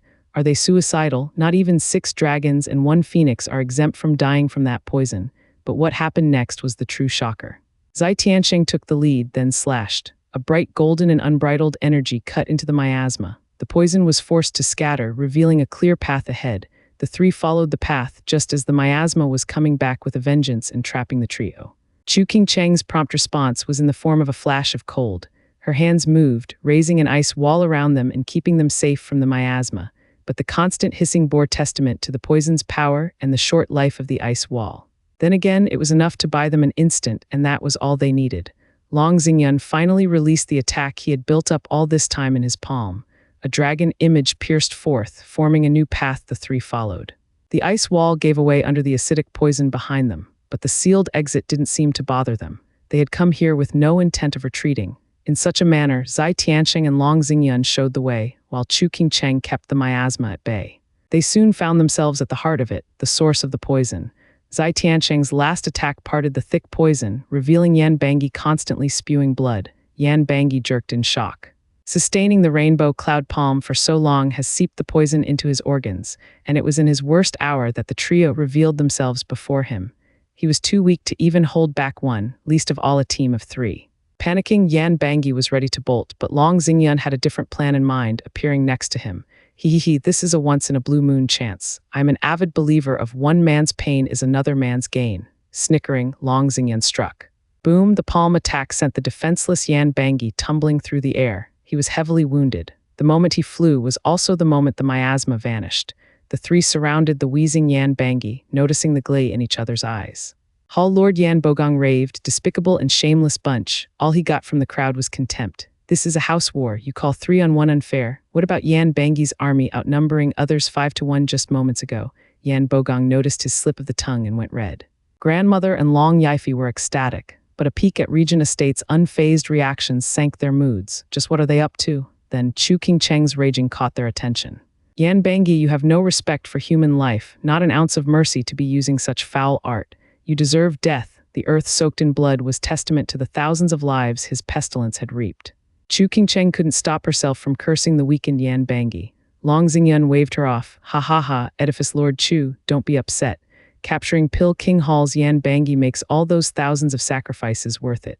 Not to mention that most of the deaths were from his side. This is clearly a worthy victory, ha ha ha. Chu Qingcheng and the other women snorted at his laughter. You're saying that in war, it will all be fine as long as their side has the higher casualties. Do their lives mean nothing? Are all men that cold-blooded? They only dared complain in their hearts, having understood now the cruelty of war. Ha ha ha, you're not the only winners. With a bang, Zai Tianyang was sent flying. His spot was instantly replaced by Hell Valley's Yuyushin. By eldest young master's orders, the more gruesome this last death is, the better. I was vexed on how to go about achieving this, but now I have figured it out. With a dark smile, Yuyushin turned to the panicking Zhu Ningxiang. Her eyes reflected the claw clutching at her neck. The man exclaimed jubilantly, Miss, you should be honored. We sacrificed so many people just so we could let him see your twisted and mangled face, ha ha ha. Ninger, Zhu Gang and Zhu Lin cried out and attacked. The notion of fighting someone way out of their league was lost on them in their frantic worry for their sister. Yuyushin spared them no glance, only a wave. A gale dealt with the pesky brothers, sent them flying, and they were left to fall powerless on the ground, but their eyes still brimmed with concern for Zhu Ningxiang. Zhu Ningxiang shouted, Big brother, second brother, ha ha ha, easy now. They're fine, I have no interest in swatting down flies. Yuyushin's malicious grin widened as he had the fragile girl in his grip.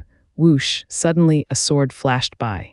Zai Tianyang had picked himself up at some point and was aiming for the man's throat. Flowing spaces 9 forms, empty net. The space froze, and even Yuyushin looked slowed as the only moving object was the swift sword attack at his throat. Unfazed in the slightest, the man merely pinched the glinting cold blade. The sword stopped dead in its tracks. The next thing he knew, Zai Tianyang found Yuyushin's sneer entering his ears. Humph, I would have been a bit worried if the flowing spaces 9 forms came from your brother, but you.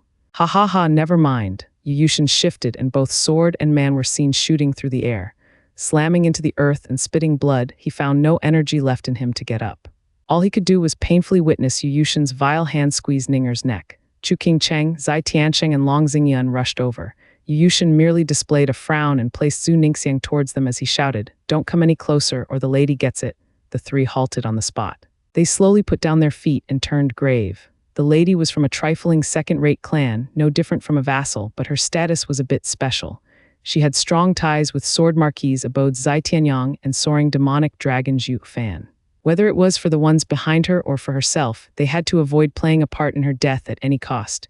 Yuyushin's threat wouldn't have worked on them otherwise. With both sides fully knowledgeable of the delicate balance, Yuyushin regarded them with hatred and a twisted grin. Who'd have seen this coming? High and mighty disciples from 3 houses are now shaking in their boots in fear of seeing a second-rate clan's miss head falling off. What a sight, ha ha ha. Yuyushin turned to the said miss with a raised eyebrow. See that, my lady? They care for you so much, and the one who made it all possible is that man. Ironic how it includes your current predicament as well. If only he didn't exist, who among us would waste time to mind a small and insignificant lady? Zhu Ningxiang gnashed her teeth, knowing fully well who he was talking about. The 3 close by knew it too. The focus behind all this planning and ambushing had been Zhuo Fan all along. This proves how dear Zhu Ningxiang was to Zhuo Fan, making it obvious why the enemy would throw away all their honor and go after a frail girl. It all came down to dealing with Zhuo Fan. All the more reason why the trio couldn't be hasty, lest they find themselves short of Zhu Ningxiang and with an enraged Zhuo Fan breathing down their necks. The three gave each other a hidden nod, being overt as they looked for a chance.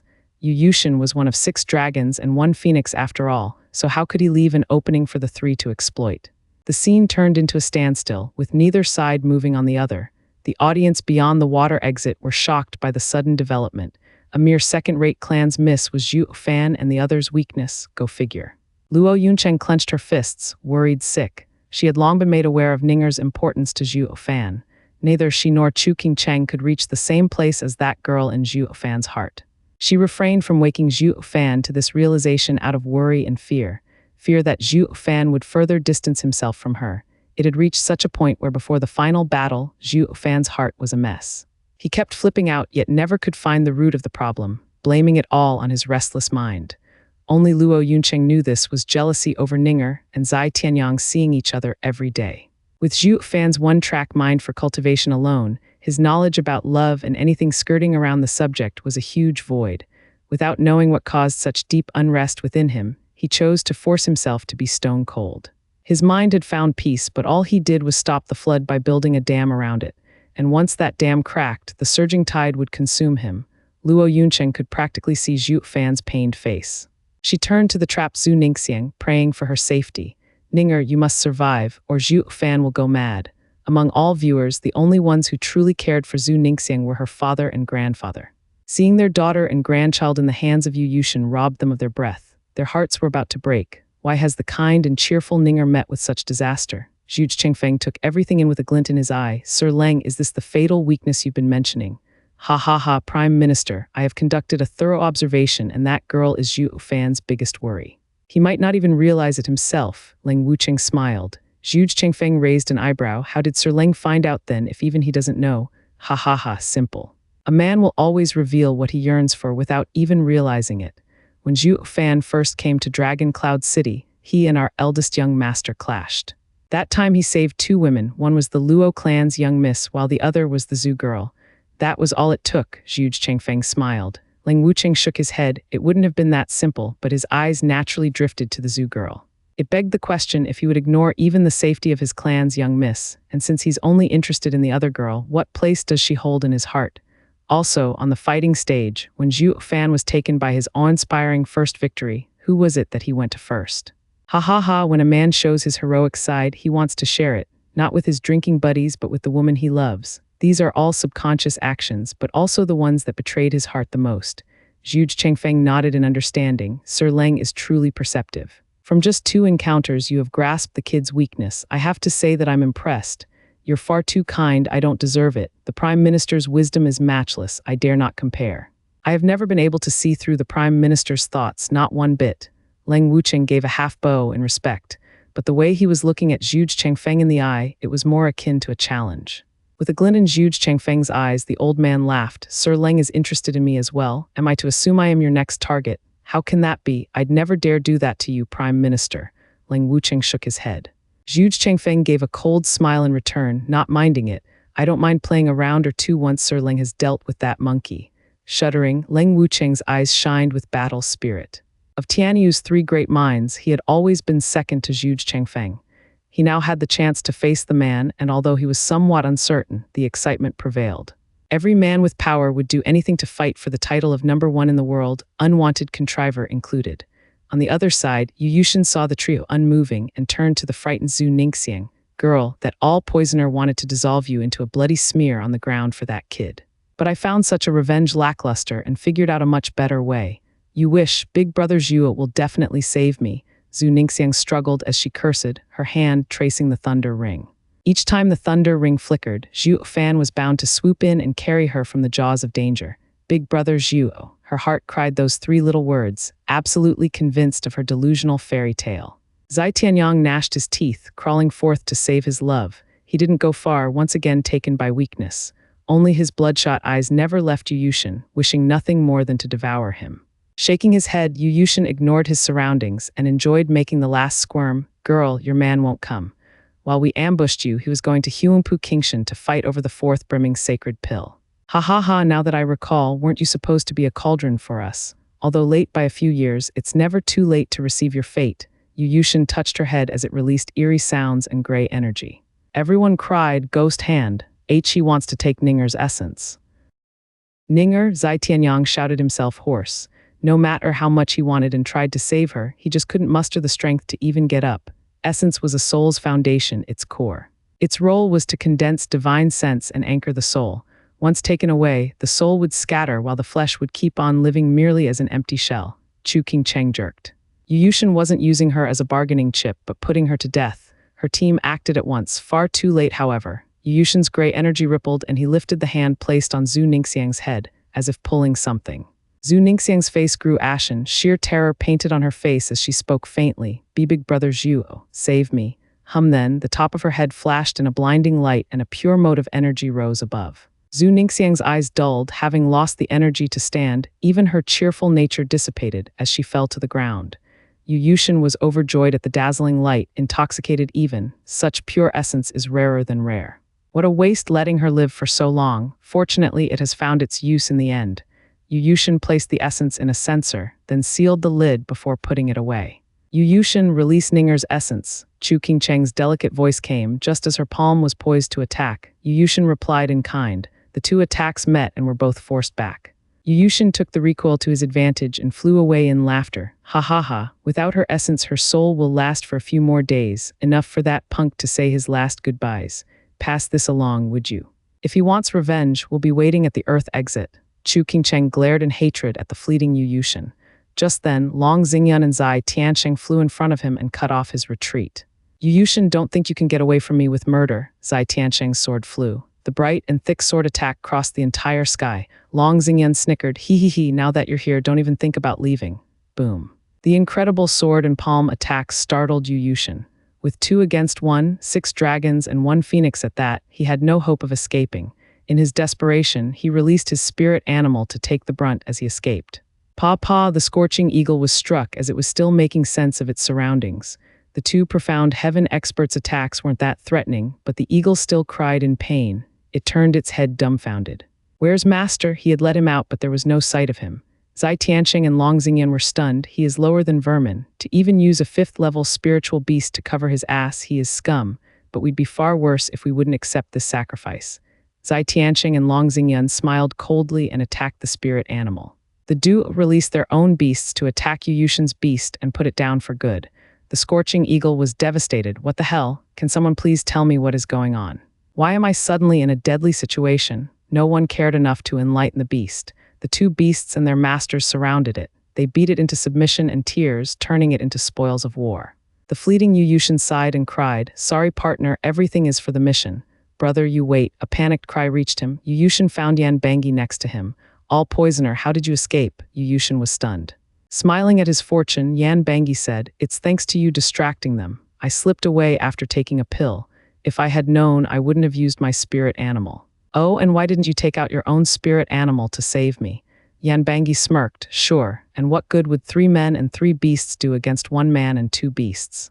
It would only end up sacrificed like your own in the end." Faltering, Yu Yushin's face twitched. "This is our mission, not mine alone." He had lost the most in this. Yan Bangi was quite hurt as well, yet pleased as punch, ready for his reward. Yu Yushin's anger only rose. Back to Long Xingyan, the man and beast team clobbered the scorching eagle down to its last breath, then placed it in his ring. Only then they flew to provide help to Zai Tianyang and others.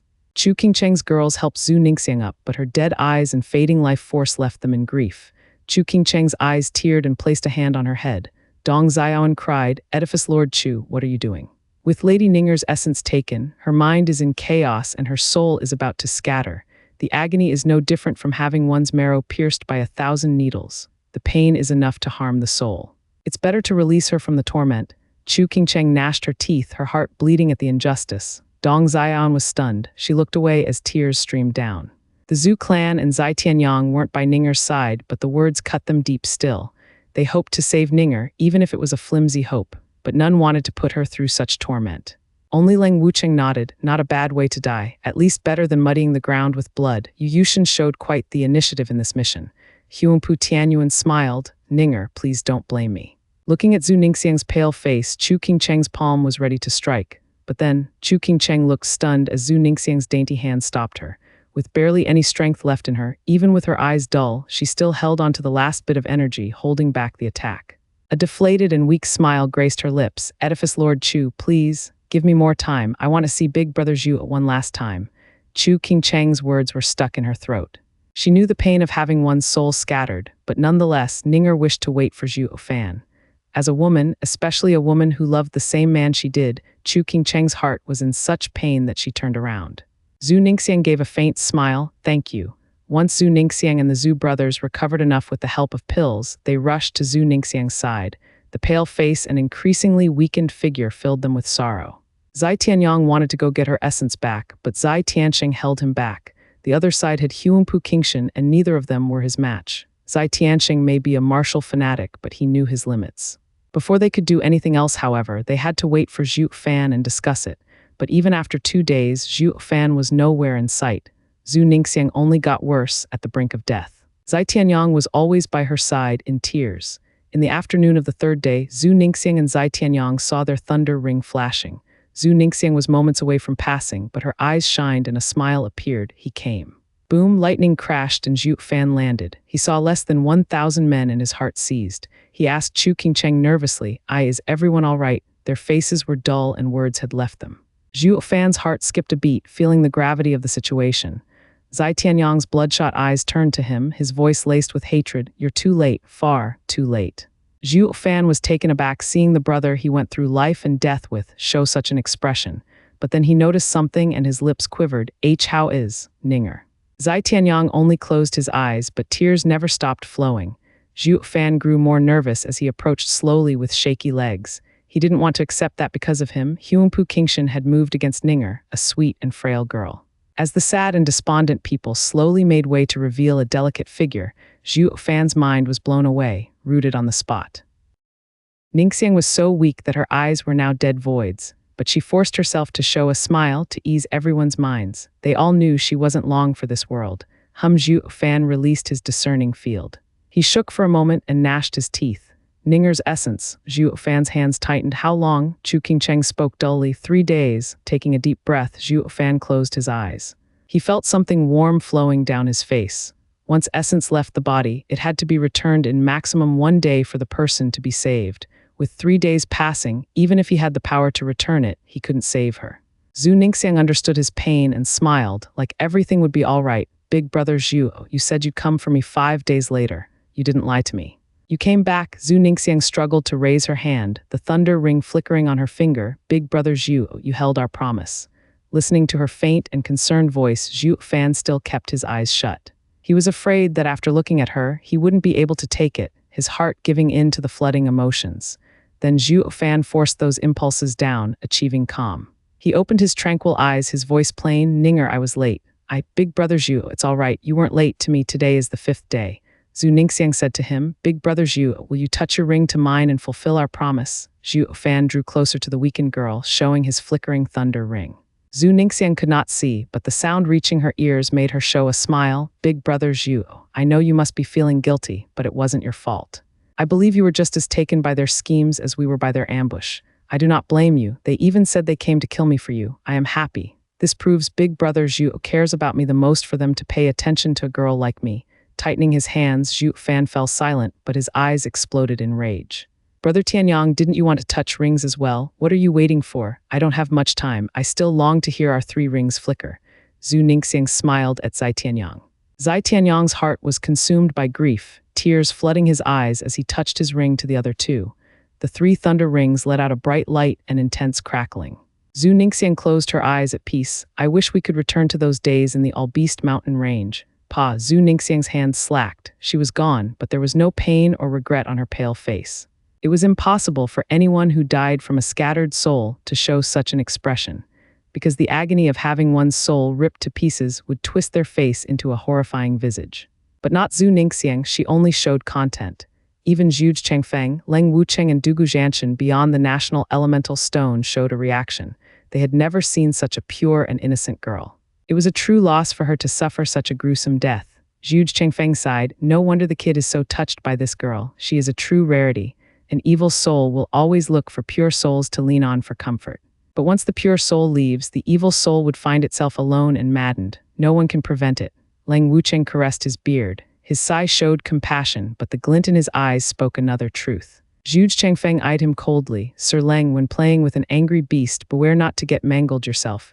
Ha ha ha, it's fine, Prime Minister. The most feared are the cold and calculating beasts, while rampant ones are mere brutes, easy to handle. Lang Wucheng showed a crafty smile. Zhu Chengfeng shook his head and sighed, looking at Zhuo Fan. Kid, how could you fall so easily to their games? Zhu clan head and patriarch were paralyzed watching Ninger leave this world. Luo Yuncheng rushed to help them, although just as overwhelmed with grief. Zhu Gang and Zhu Lin wailed by Ninger's side. Zai Tianyang panted, his eyes red, his sword clenched in his hand. Zhu Fan, Huangpu Kingshan is waiting for you at the Earth exit. Let's go together and avenge Ninger. That's suicide. You're walking into a trap. Here we have the water exit, and we can win the esoteric debate as long as we return to Dragon Cloud City. Zhu Fan's eyes never strayed from Zhu Ningxiang. He was calm, his eyes an endless abyss. Zai Tianyang's vein popped on his forehead and he glared at him. Bastard, is that all you have to say? Ninger died because of you and that's all you can think of. Are you a cold-blooded animal? That's exactly what I am. Haven't you figured that out yet? Zhu Fan deadpanned. My objective is to win the esoteric debate. The human cost is irrelevant. Entering Beast King Mountain means you've assumed the risk of dying. There is no one you can blame for the choices you make. Bastard. Zai Tianyang's swing sent Zhu Fan flying as he raved. I don't care how you treat others, but Ninger died because of you. Zhu Fan picked himself up, blood trickling from his lips, yet his tone was as flat as before. As I've said, after coming to Beast King Mountain, you have no one else to blame for your fate, but this girl shouldn't have come. She was too weak. Zai Tianyang was shuddering, his eyes flashing with bloodthirst. Chu Qingcheng and her girls looked at Zhu Fan with no little reproach and blame. Has this man become dead inside? How can he say such cruel things now of all times? Long Xingyan was the only one who nodded. Brother Zhu is right. The esoteric debate is fraught with danger and no one can guarantee one's survival. The top priority is unchanged, to leave this place as soon as possible. Brother Zhu, I heard you snatch the fourth brimming sacred pill. Don't forget your brothers and leave us one as well. I will. Zhu Fan nodded. Whoosh. Zai Tianyang had had enough, his killing intent spiked, his eyes bloodshot and his sword pierced for Zhu Fan. Bastard. I knew this was all a diversion. You threw us along as bait while you went for the brimming sacred pill. You killed Ninger. What that's? Flowing Space's 9 forms. Stop, Tianyang. Zai Tiansheng cried for him in panic. For him to use Flowing Space's 9 forms on Zhu Fan, he was fully intent on killing him. They were as close as brothers, so how did it come to this? He was too late. Zai Tianyang's attack shot for Zhu Fan, who merely laid on the ground. When the sword attack was upon him, a mere flash of golden light from his eye blinked it out of existence. He then popped behind Zai Tianyang and struck his neck. Boom, Zai Tianyang laid in a meter-wide hole, out cold. The shock was palpable on everyone's faces. They knew of Zhu Fan's power, but hearing about it and seeing it for themselves were two different things. The second young master of Sword Marquis's abode was dealt with in one blow. Zai Tiansheng cupped his hands. Brother Zhu, oh, please forgive my reckless brother. No need, we're leaving. Zhu Fan's hand flashed and 2 blue crystals sank into the water exit's groove. The water exit then released a light pillar towards the heavens. Zhu Fan pointed. The array is open, let's move. At Zhu Fan's invitation, Zai Tiansheng and the others breathed easier. He carried his brother, while Zhu Gang took his sister's body. They passed through the light and arrived in Dragon Cloud City. At the familiar sight, they all relaxed as if they had escaped hell. Zhu Chengfeng smiled. Sir Leng, by the looks of it, the savage beast hasn't gone mad. In fact, he handled everything with exceeding calm. Lang Wucheng frowned as his eyes were skeptical. Was I wrong? Chu Qingcheng came to Zhu Fan, but didn't walk through the exit. Zhu Fan, I was wrong about you. A cold and ruthless man like you isn't worthy of a woman's love. Zhu Fan just stood there. Darling you. Xiao Dandan shook her head in disappointment, then went away as well. Dong Xiao's group merely sighed before following. They were the winners, but nobody felt like one. The prevalent mood was glum and despondent. The only one left was Chu Qingcheng. She walked to the array without sparing him a second look, but then she caught sight of the bloodstains on the ground and was stunned. Looking closer, Zhu Fan's hands were so tightly clenched, his nails had dug into his flesh and blood trailed between his fingers. Zhu Fan had the diamond body. Just what kind of power did he wield to even harm himself? Chu Qingcheng cried, Zhu Fan, you. But Zhu Fan pushed her through the pillar and she found herself back in Dragon Cloud City. Chu Qingcheng was worried sick now, looking at the Water National Elemental Stone. She shouted at the cold Zhu Fan beyond the veil, Zhu Fan, what are you doing? A pity the array only worked one way. No one could make sense of Drifting Flower's Edifice Lord's outburst. Why was she so distraught? It was soon made clear, however. Zhuo Fan pulled the keys and threw them away. His bloody hands spread, his body shivered, his eyes were bloodshot as lightning crackled. All that was heard was his roar, "Ninger." The rage had been held back long enough, and it now consumed his mind. Lightning twisted around him like snakes. It donned him with an armor that flickered purple. Zhuo Fan's eyes were bloodshot as he roared at the heavens. His veins popped one by one out of his skin, threatening to burst. With the sharp lightning wings stretching a meter in every direction, increasing the lightning output, 100 meters around him was pulverized. Zhuo Fan was now the avatar of a demon god, bent on spreading chaos and slaughter. And that horrifying face was twisted to such a degree, even the audience watching beyond the veil felt weak in their knees. Even the Seven Houses' profound heaven experts were shaking at the mighty display. Chu Qingcheng struck the national elemental stone, calling out his name as tears fell from her eyes, evidence of the pain in her heart. They were wrong about him. He was the one hurting the most from Zhu Ningxiang's passing. He chose to suppress his grief, to take them all to safety before going to slaughter Huangpu Qingshan. Luo Yuncheng was choking with emotion seeing Zhuo Fan go mad from the pain of loss. Luo Yunhai was startled. "I have never seen Big Brother Zhu lose control like that." Captain Peng nodded, his knuckles white. Zhuo Fan had always been wise and collected, an indomitable mountain just like a true leader. Only now he realized their tough and resolved steward Zhu had a weaker side. Zhuo Fan's howls and twisted features evoked silent cries from the Luo clan. What pain, what torment must his heart be enduring for him to show such grief? The entire Luo clan turned to Regent Estate. For the first time ever, this meager, barely ascended second-rate clan was looking at the head of the Seven Houses with a thirst for battle. Luo Yunhai's eyes flashed as they took in Huangpu Tianyuan and Leng Wucheng. They burned with endless rage, wishing nothing more than to purge the two from this world. Uncaring of the looks the ants gave him, Leng Wucheng smiled. "Prime Minister, you were saying, a hero always falls for the princess. I never expected for such a cautious kid to get wrapped up in such a cliché. A shame, really." Zhu Chengfeng sighed. Leng Wucheng laughed. "It's because of his paranoid nature, of his dead heart, that a man who by all intents and purposes shouldn't have weaknesses would lose his mind in the simplest fashion. Emotional people have normal reactions when they are excited, while those dead inside, the tiniest spark could set them off and collapse them from within." Zhu Chengfeng nodded helplessly. "Monkey, you cannot fight an old fox after all. Huangpu Qingshan, your life is mine." Zhuo Fan's roar broke everyone out of their reverie, and even Chu Qingcheng's shouts stopped. They saw him shoot for the skies and he was gone the next second. "Zhuo Fan, don't go, you know it's a trap." Chu Qingcheng smashed at the national elemental stone, crying herself hoarse, but her voice was unable to pierce the veil. Zhuo Fan wouldn't have stopped even if he did hear her. He had long passed the point of no return. His emotions were scarring his heart, and the madness was the only sign showing what he was going through. He was driven by one thought alone, fueled by his inner turmoil. Nothing mattered more than ripping Huangpu Qingshan's head from his shoulder in offering to Ninger. Chu Qingcheng was crying and shouting long after he was gone. Grandmother held her. "Child, he's doing it for another woman, not you, so why are you?" "Grandmother." Chu Qingcheng looked at her through tears. "Didn't you say he was cold and ruthless? How did he change?" Grandmother was lost for words. "How should I know? I am not his shadow." She had to admit, however, that not even she, who had raised 3 generations of Drifting Flowers Edifice's elders, noticed Zhuo Fan having such strong affection for someone. Sighing, grandmother shook her head. Chu Qingcheng closed her eyes and said, "I knew I had made the right choice back then." Startled, grandmother nodded helplessly. "Perhaps. Do you want to save her?" An aged voice pierced Chu Qingcheng's ears. Chu Qingcheng turned in the voice's direction. "You don't have to speak. If you are intent on saving her, come see me in the forest 30 miles from here. But you better hurry, lest the window closes. She only has 2 hours left." Shuddering, Chu Qingcheng pulled out of grandmother's embrace and flew away. Grandmother was stunned, but Chu Qingcheng's impatient voice came next. "Grandmother, I have something to do." "I'll be back soon." Grandmother frowned. She used to know everything when it came to Drifting Flowers Edifice. Just what is Chu Qingcheng going to do? But she trusted her enough not to question her motives. When the clamor died down and Zhuo Fan left the water exit, everyone turned to the Earth National Elemental Stone. Huangpu Qingshan had long been waiting there, gathering his men, waiting for his quarry. "Eldest young master, are you certain the punk will fall for such a painfully obvious trap? Just now I saw the water exit activating. Wouldn't it make more sense for them to leave for Dragon Cloud City with the 4 brimming sacred pills?" Turning to the 10,000 men's ambush, Yushin sighed. "With neither the pills nor winning the esoteric debate, we would truly lose this time." The other 2 nodded. Huangpu Qingshan mocked them. "Humph, ignorant fools, I've already stressed what our main objective is. As long as Zhuo Fan lives, nothing else matters, and above all else, Sir Lang is never wrong.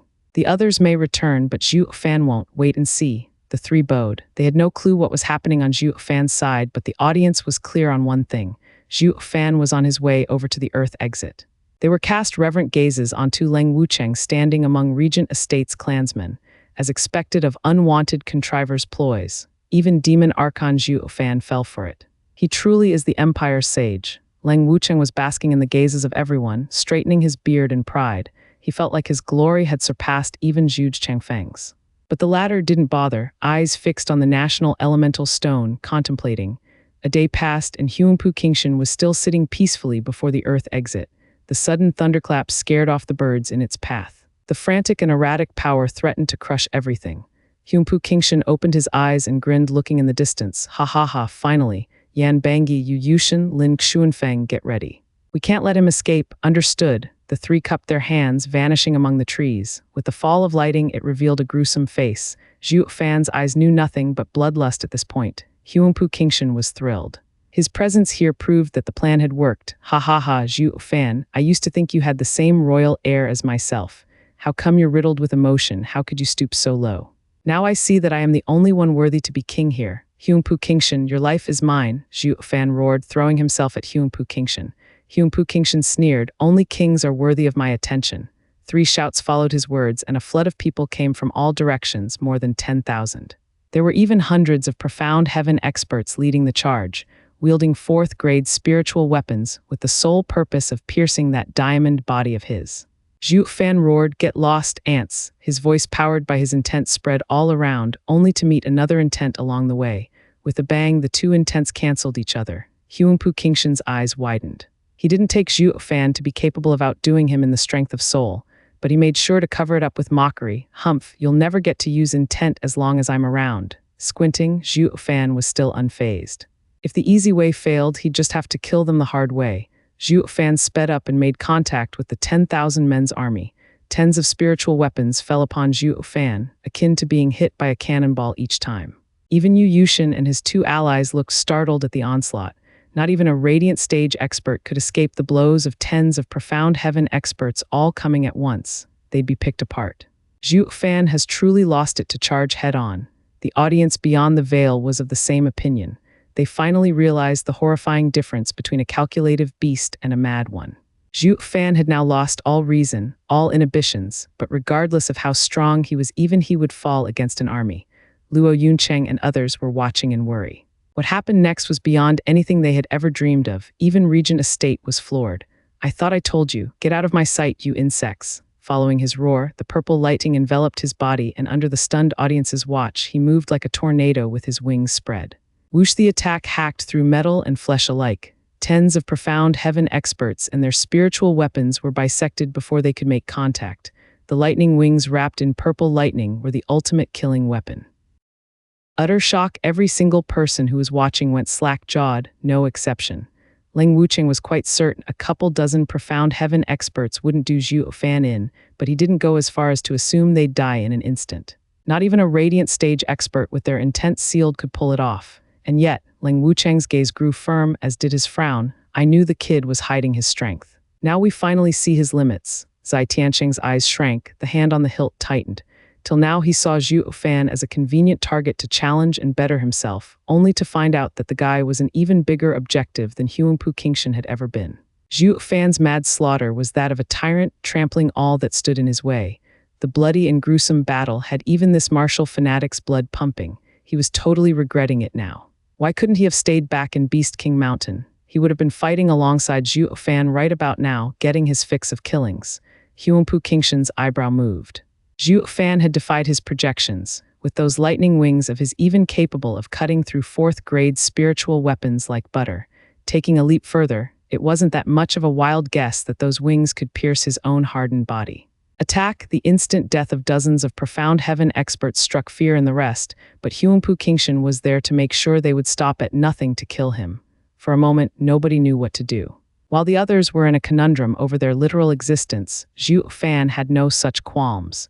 He jumped into the fray, waving his wings and fists in every direction. Bam! Another few dozen profound heaven experts bit the dust, cut right down the middle. Zhuo Fan's hands weren't idle either, punching the still beating hearts out of the chest of two others. He squeezed, sending blood and gore around, while the two decorations on his arms blew apart. His eyes, though, were just as brutal and bloodshot as when he started this bloody mess. They were a window into his heart, consumed now by slaughter. The legs of the rest wobbled, their hearts gripped in fear. Zhuo Fan was the very personification of a savage beast, killing regardless of who barred his path. Some that broke out into a mad run for their lives were swiftly caught up and killed with impunity. At this moment, valor pushed through the fear, and everyone came to one conclusion. Since they were destined to die either way, they'd rather go down fighting. They fell upon him like a flood as the thirst for murder in Zhuo Fan's eyes grew and grew. Huangpu Qingshan had a satisfied smirk. I finally understand what Sir Leng was talking about. The collected Zhuo Fan would never engage in senseless slaughter, breeding hatred all around, but go for scare tactics. We may be 10,000, but the ones engaged in fighting only amount to a mere handful. But with his mind consumed by rage, he forced everyone to see no escape from death, lest they kill him. He has completely aroused their self-preservation. Revenge is so deeply ingrained in his mind that he is no longer feared. Ha ha ha. Eldest young master is a genius. We won't even need to intervene now. The punk will sooner or later end up dying, swallowed by our 10,000 men. Yu Yushin snickered and added a thumbs up. Huangpu Qingshan waved him off hardly. Ants are just that, ants. They won't ever get to wring his life. Their only use is to chip at Zhuo Fan's stamina and reveal any meddlesome aces he has tucked away. It will be up to me to cull this demon for murder. No one else is worthy, not even you three. The trio looked at each other, their hearts filled with dissatisfaction and anger, but none retorted.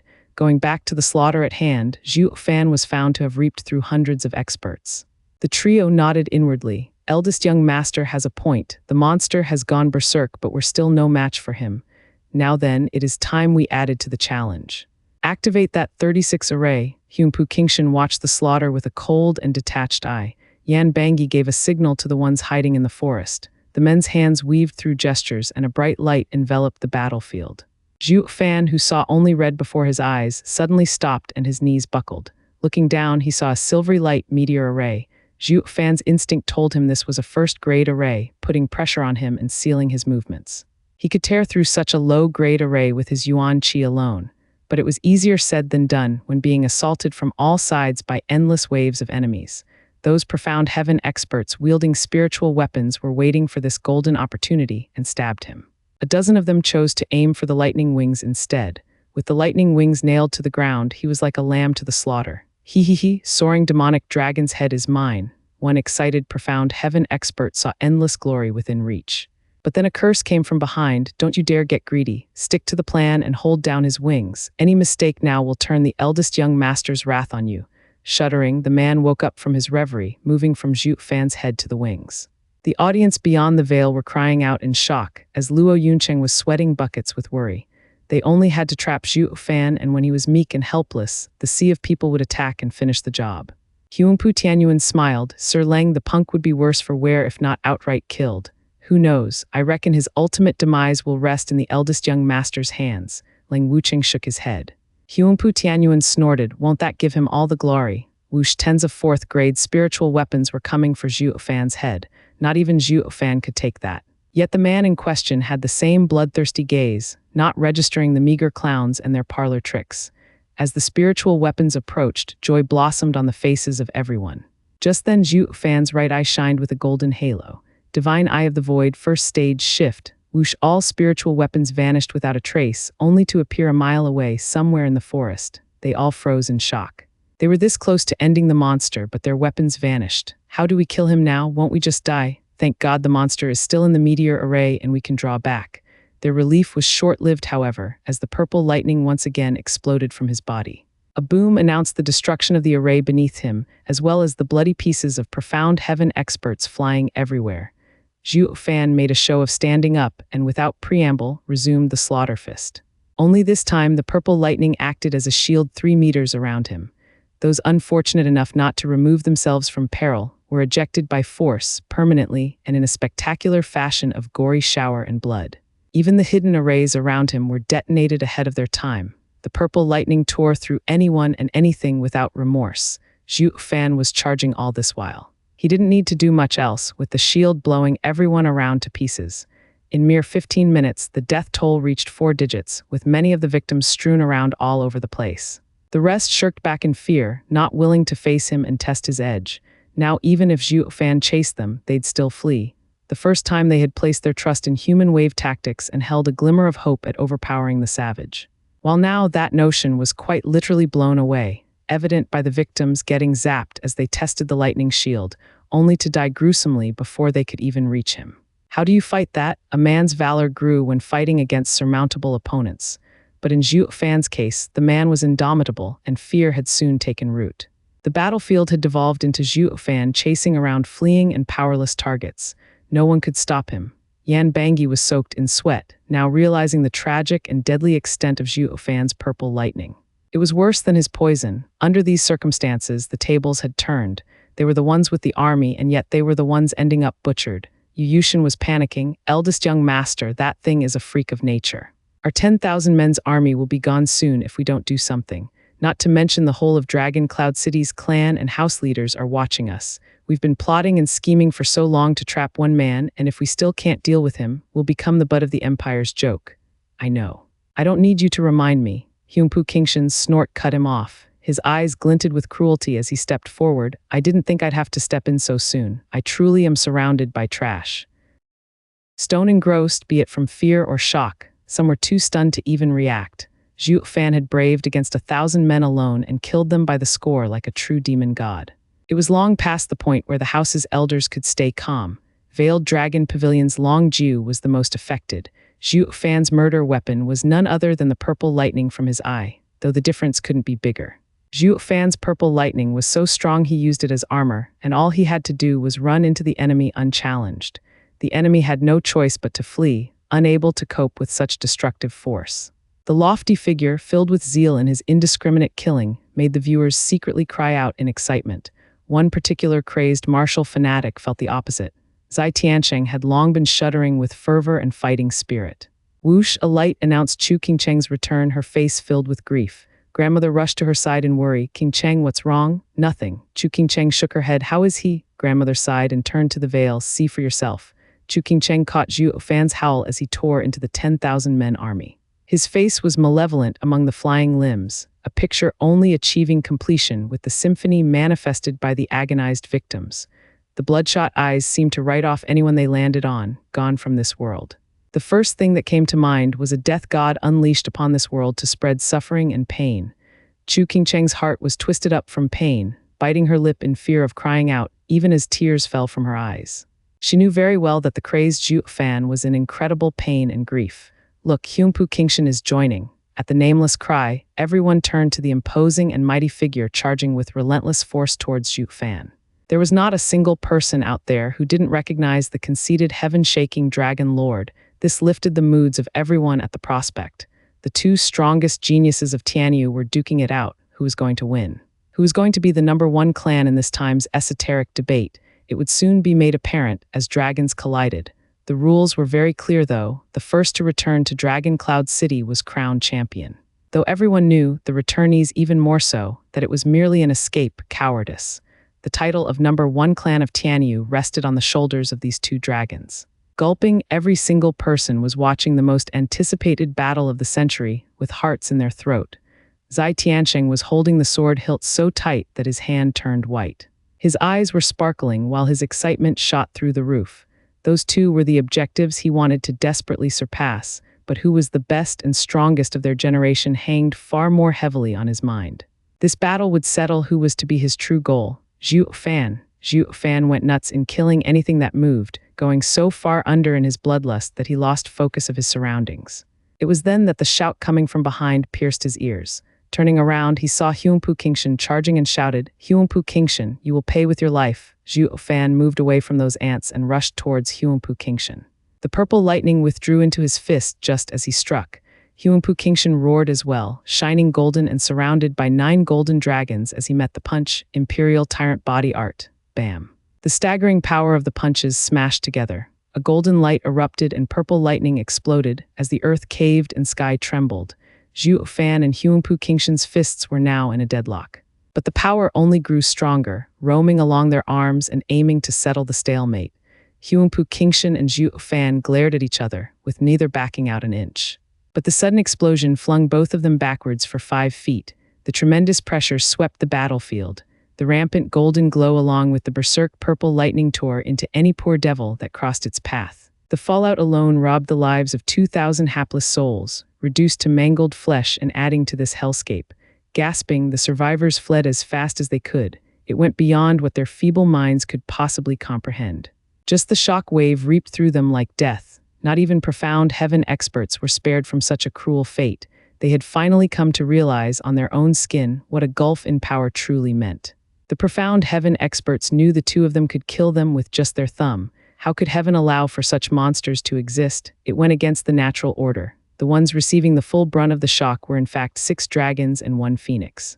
They were aware of how the two were legs above them, but nobody had imagined it would be such a steep cliff separating them. They had a feeling that not even in the radiant stage would they be the two's match. Zai Tiansheng clenched his fists in frustration, but sighed in the end, just how am I to surpass these monsters? For the first time ever, this martial fanatic actually complained about one's strength. Huangpu Qingshan and Zhuo Fan's display left him utterly powerless. A standoff, while the rest were awed by the power display, only Jade Flute Divine Sword Fang Qiyubai's eyes squinted.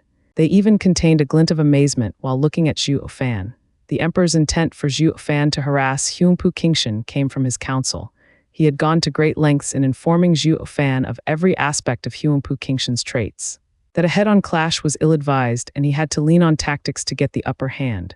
Nonetheless, it did not lower the dangers Zhuo Fan had faced in this mission.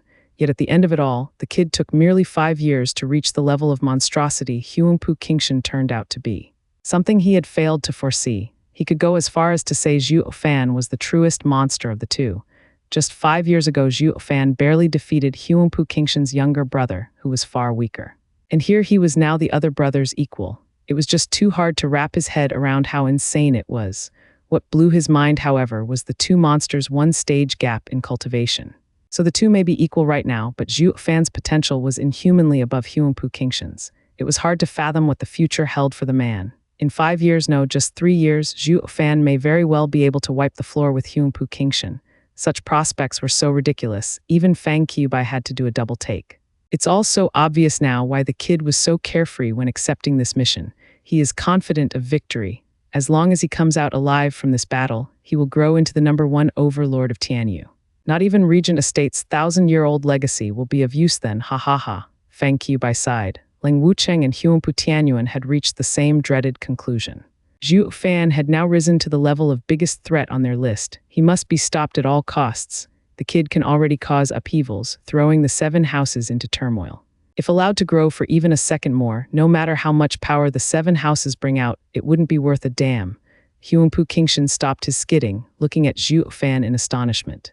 He couldn't believe what just happened. One of his peers actually had the power to fight him. Zhuo Fan had so far been a thorn in his side through his cunning and sinister arts, but this clash proved they were equals.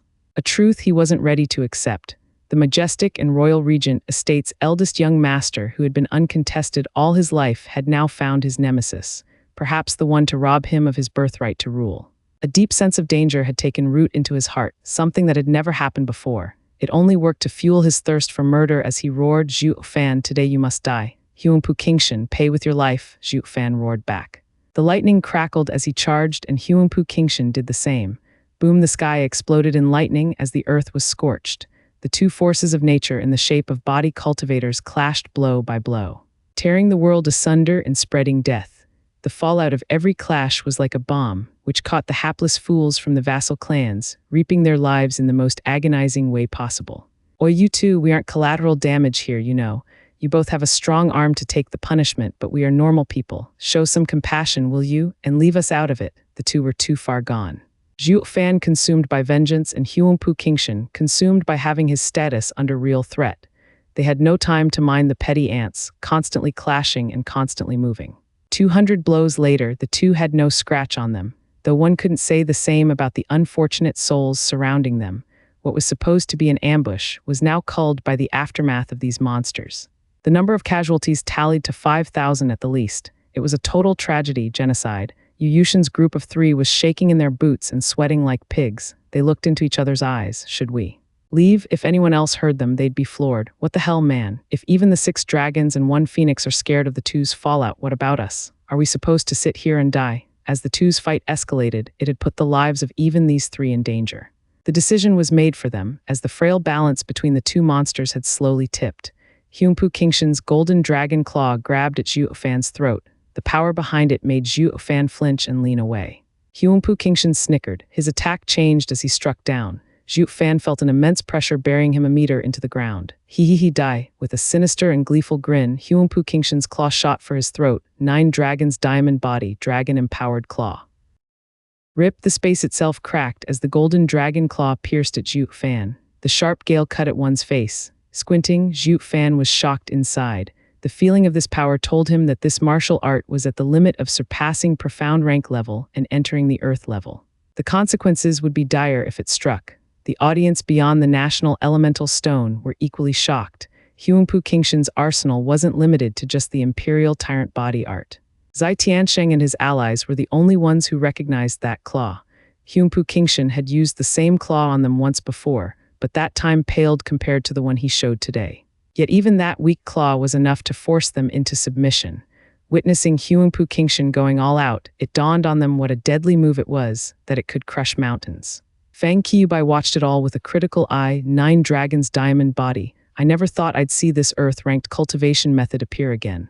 What, Sir Fang? Did you say Earth-ranked? Gasping, the rest couldn't believe their ears. Grandmother cried out, is this the fabled imperial families? Fang Qiubai nodded. It is precisely the Earth-ranked cultivation method the imperial family used at the time they founded Tianyu, 9 dragons diamond body. With the cultivation method being so brutal, the pinnacle of body cultivation, one needed remarkable talent coupled with a staunch body, lest they would die a gruesome death. At the founding of the empire, the imperial family could only train in the first stage, but even that proved to be too much for some.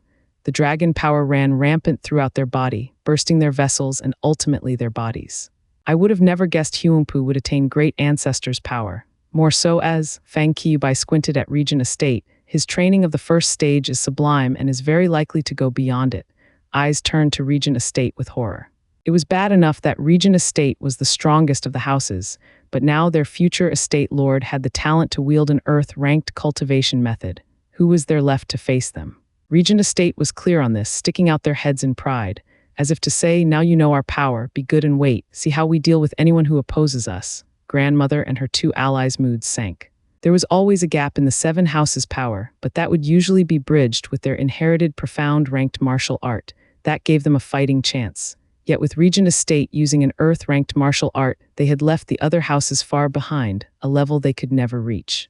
The 3 houses began to lament about their future. Was it perhaps a mistake pitting ourselves against the Regent Estate? Even their greatest hope of this generation, Zhuo Fan, was about to be culled. He only knew profound ranked martial arts. His talent was great, but how was he to rise up to Hyunpu Kingshan wielding an Earth-ranked martial art? They turned to the national elemental stone with a shake of their heads, assured that the worst outcome was nigh. Only Chu Qingcheng and Luo Yuncheng begged to differ.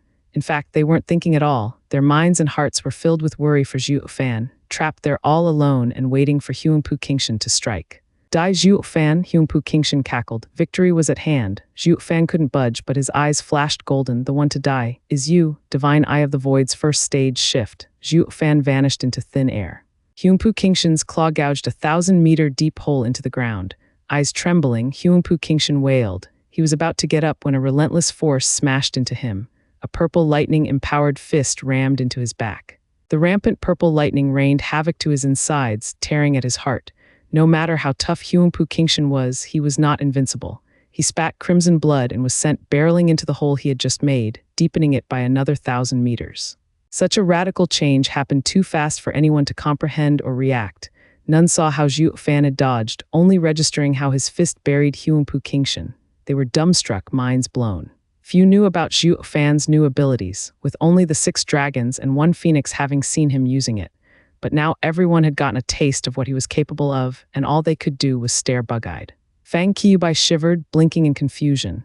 Not even this guy, peak radiant stage expert and glorious divine dragon of Tianyu, had any clue about how Zhuo Fan had pulled it off. What just happened? Is there a martial art in this world that I don't know of? I know all that came from Tianyu, so how? Fang Qibai shook his head in the end, praising the kid to new levels. He always liked taking people by surprise. Grandmother and Long Yifei's eyes lit up. Under the imminent threat of Huangpu Qingshan's Earth-ranked martial art, Zhuo Fan escaped unscathed and even retaliated. Their hopes of winning against Regent Estate were rekindled. The kid doesn't disappoint, ha ha ha, the trio laughed to themselves. Huangpu Tianyuan watched it all with a thin smile. He spoke calmly to Leng Wucheng, but every elder heard it too. Qingshan is no match for the little monster. We can only depend on Sir Leng's plans if we are to ever defeat him. Worry not, Estate Lord, everything is going according to plan. Knowing the man aimed to curb the elder's view of the eldest young master, Leng Wucheng merely nodded. Huangpu Tianyuan smiled and enjoyed the show. From the cloud of dust hovering above the hole, Huangpu Qingshan burst out, quite a sorry sight. He wasn't able to get his footing straight though as a sharp wind approached from behind. Huangpu Qingshan flashed around, face to face with Zhuo Fan's bloodshot eyes. The sharp lightning wings traced his face, leaving a bloody gash. Huangpu Qingshan's heart was wrecked with fear, his body shaking. That was too close. Thanks to his quick reaction, he had kept his head from being impaled. It was his first time being in actual mortal danger. As he grew increasingly cautious, Zhuo Fan's bloodthirst only rose. Zhuo Fan was the only one to pose a threat to his life. Huangpu Qingshan grabbed the outstretched wing and punched Zhuo Fan with the other hand. The blow shot forth with such might, it aimed to explode his head. Zhuo Fan wasn't worried, using the golden halo in his eye to whisk away right before it touched him. Huangpu Qingshan once again found himself getting struck from behind. Zhuo Fan used his wing to whip the man's back and leave a nasty gash. Purple lightning singed through the skin and forced another cough of blood out of him. Zhuo Fan pressed his advantage, following with more blows. Huangpu Qingshan tried to put up resistance, but he couldn't muster the strength. Zhuo Fan was an enigma. He couldn't get a read on his next action and was caught by surprise each time. The scene turned odd, to say the least. Zhuo Fan hounded Huangpu Qingshan like a ghost, whipping him from every direction. Every strike left bloody wounds on Huangpu Qingshan's body, while he was coughing blood, yet not once could he fight back. It was more along the lines of him wanting to, but being unable to find his target. The man moved around like a ghost, covering his tracks. Huangpu Qingshan found himself in his most humiliating moment. As if he was Zhuo Fan's punching bag and received all the man's lashing. Fated to take it all but could never lash out himself, the audience was speechless. How come the head of the 6 dragons was reduced to being flogged? By contrast, Zhuo Fan was having the time of his life, consumed by the thrill of revenge. Huangpu Qingshan had had enough at this point and roared, "What the hell are you guys gawking at? Activate the array." "But eldest young master, didn't you say we should wait?" Yu Yushin mumbled. Huangpu Qingshan barked at him, "I can't wait any longer, do it." Yu Yushin saw the eldest young master had lost his poise and grace. He knew time was of the essence and signaled the men in the forest. The battlefield was then shrouded in a barrier. Zhuo Fan was just about to change places again when he was frozen stiff, unable to control space anymore. A sealed space, Zhuo Fan frowned and snorted inside. He finally understood what unwanted contriver had cooked up. The mastermind saw even through his divine eye of the void. "It's too soon to use it," Leng Wucheng sighed. "As far as I know, the kid is quite an expert in arrays. The longer the sealed space's activation is put off, the better, as it would catch him off guard." But Qingshan can't hold on till then." Huangpu Tianyuan smiled. "Sir Leng, does the punk have any chance of coming out of the array now that it's activated?" Leng Wucheng shook his head. "Even as an array grandmaster, his odds are slim at best." "It's fine then. You're just worried that with enough time he'd see through the array. Since his chances are mostly non-existent, what's there to be afraid of?" Huangpu Tianyuan said. "No, when I move, I make sure to rob even the most minute chance of victory from my enemy. It goes double for increasingly dangerous opponents." Leng Wucheng's eyes held a savage glint. Huangpu Tianyuan laughed mirthless. "A clash between schemers is far crueler than any cultivator's fight." Microcosmic orbit array. Zhuo Fan noticed the 365 profound heaven experts around him holding their hands in prayer and sitting down where the core of the array was. This was the 6th grade sealing array, microcosmic orbit array. Its only function was to seal off space. Set up according to the heavenly directions, a miniature world was formed, trapping anyone within. Entering it, one would find himself in another world. The only way to escape was by employing dominating might to crush the heaven and earth of this miniature world. Anything less and it could keep even a radiant stage expert sealed inside for as long as the controller wished, no matter how much the victim raved. With space sealed up, Zhuo Fan's shift was under lock and key. It was the first time since the start of his battle with Huangpu Qingshan that he felt danger. This battle was now inevitable, and only one outcome was viable: winning or dying. All other choices were now moot. Huangpu Qingshan, Zhuo Fan's malice was directed at the snickering man. His fists clenched and purple lightning flashed as he charged. Huangpu Qingshan did the same. Confident now that his plan was successful in sealing shift, his eyes glinted sinisterly, meeting his enemy head-on. The two were at a stalemate again, but Huangpu Qingshan felt at ease. The earlier lashing had been miserable, robbing him of any chance to fight back, but now that he could display his overbearing might, he was filled with utter joy. The two clashed for 200 more rounds, with Huangpu Qingshan becoming increasingly bolder and Zhuo Fan finding himself strained. The audience was stunned. Weren't they equals? Why is Huangpu Qingshan holding out strong after all this time, yet Zhuo Fan looks to be reaching his limit? Was Huangpu Qingshan holding back from the start? Worry wormed into their hearts. Zai Tiansheng sighed. Huangpu Qingshan is dreadful to hold back even against Zhuo Fan. But then a laughter resounded. Ha ha ha, he hadn't. Zhuo Fan is the one who used too much stamina and had long surpassed his limit. All eyes turned to Fang Qiubai, don't you see? The purple lightning has dimmed and his body is starting to give. He must have been relying on the purple lightning to raise his power when clashing with Huangpu Qingshan, but the toll exceeds the limit his body can bear. That strange art of his allowed him to fight back, but now that it is sealed by that array, he is on the ropes. He may seem to be meeting Huangpu Qingshan at every blow, but he's spent. The outcome is a foregone conclusion by now. Fang Qiubai sighed in regret. Being pointed out, the others looked closer and noticed how Zhuo Fan was growing frantic. Wounds riddled his body and his blood was being added to the soaked mud. He couldn't take much more punishment or his body would break. While Huangpu Qingshan was getting more and more savage, his power was unbreakable. Soaring demonic dragon has no chance against heaven-shaking dragon lord. This is providence. Everyone shook their heads, yet the one on the receiving end didn't seem to care. Zhuo Fan still met Huangpu Qingshan head-on, driven by the thought of killing his enemy even at the cost of his own life. His effort had earned him the audience's respect. It looked like a typical case of fighting against impossible odds, but everyone took it as the eulogy of a tragic hero. Regent Estate snickered at Zhuo Fan's plight. Zai Tiansheng held his sword, filled with battle lust. He was itching to fight alongside Zhuo Fan. Chu Qingcheng and Luo Yuncheng had been crying all this time, their hearts gripped by pain. Zhuo Fan's mind is drowned in thoughts of revenge, fighting savagely with total disregard for his own safety. After another 100 clashes, the lightning scattered from Zhuo Fan's body. Huangpu Qingshan availed himself of the enemy's rare moment of weakness and let out a dragon roar as he smashed an empowered fist into Zhuo Fan's face. Imperial Tyrant Body Art. Boom. After an ear-splitting explosion, Zhuo Fan was knocked into the ground for the first time. He spat blood as the earth splintered over 1,000 meters. Yushin's side was bewildered. Zhuo Fan had taken those punches before, but this time he actually spat blood, like he had suffered a major wound.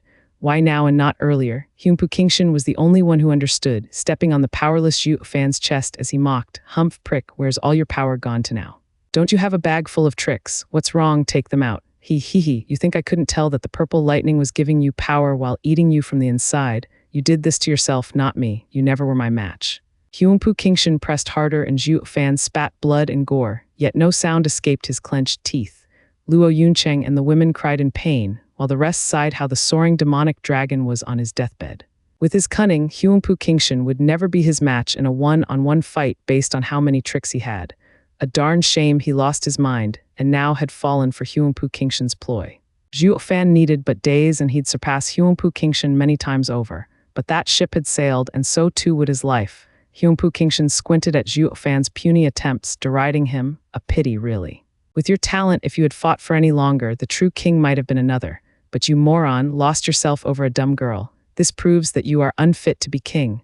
The only true king in this world is me, Huangpu Qingshan. He punctuated with a stomp on Zhuo Fan's head as he roared his victory speech. Since you are so consumed by love, I'll send you off to join that dumb girl. You wanted revenge? Humph, you won't have it even in your next life. For that wretched girl's death to drag you down like this made killing her all the more sweeter, ha ha ha.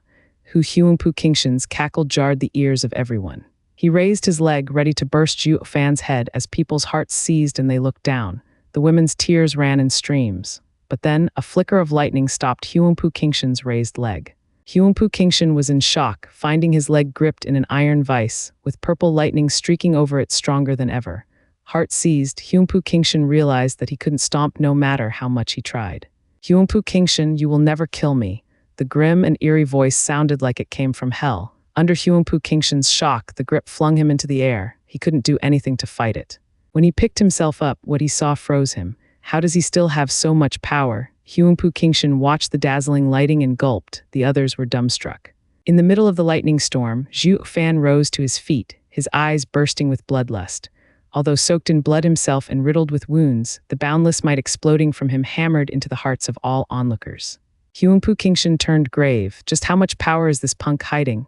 Zhuo Fan's eyes were dead cold, uncaring of all the wounds all over his body. His hatred for Huangpu Qingshan was on full display. It was so thick that even the audience beyond the national elemental stone could feel the chill in their bones. Huangpu Qingshan, I will send you to hell even if I have to drag you down with me. Zhuo Fan gnashed his teeth, his face twisted. Divine Eye of the Void, limit release. An even stronger purple lightning burst from his body. Zhuo Fan had unleashed all the purple lightning he absorbed back in Lightning Canyon. Roar, a wail of anger mixed with pain reached the clouds. Zhuo Fan's power exploded, purple lighting gushing out of him like a flood. His madness increased as well. The overpowering might left others gasping and shivering in fear. Huangpu Qingshan recoiled as well, fear obvious in his eyes. He had never seen one man capable of unleashing such a raw display of power until now. What was even more astounding was that the said man didn't blow up from the strain.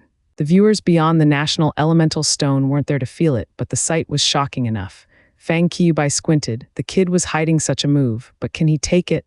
The blood on Zhuo Fan's body only grew thicker.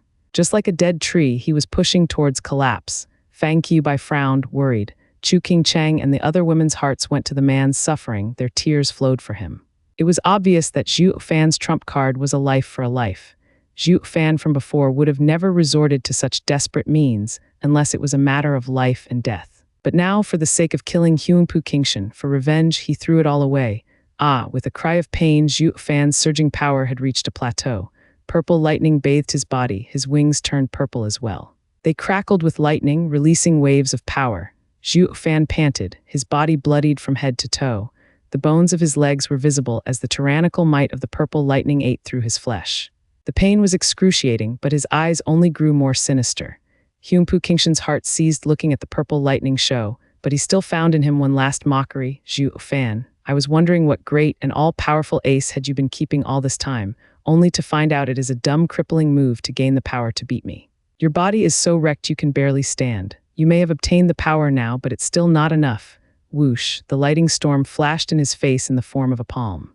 It flung him 1,000 meters away with a bang, burying him deep into a cliff as it collapsed over him. Zhuo Fan now took his earlier place, arm outstretched and a cold glint in his eyes. SSS, be it the survivors or the viewers, everyone gasped. They knew Zhuo Fan had the power, but the sheer speed with which he moved was mind-boggling. Not even that monster, Huangpu Qingshan, could see him coming. Rumble. Huangpu Qingshan pulled himself out of the debris with a bloody nose. He didn't have the time to care, finding it more important to stare at the cold figure in shock. That was too fast, and what was that power?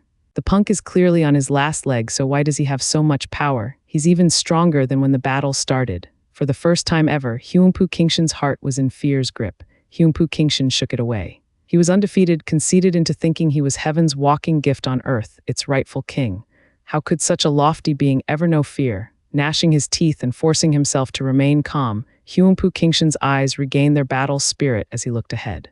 Only to find no one there. Huangpu Qingshan had yet to make sense of it as a shocking force slammed into his back, a purple lightning out of the blue. Boom, the ground caved in for miles on end.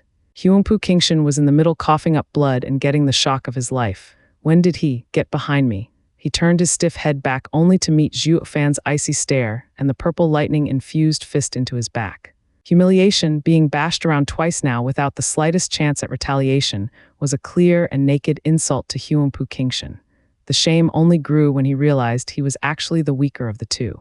This was his complete and utter defeat. In his 20-plus years alive, Huangpu Qingshan had never ever thought it was conceivable.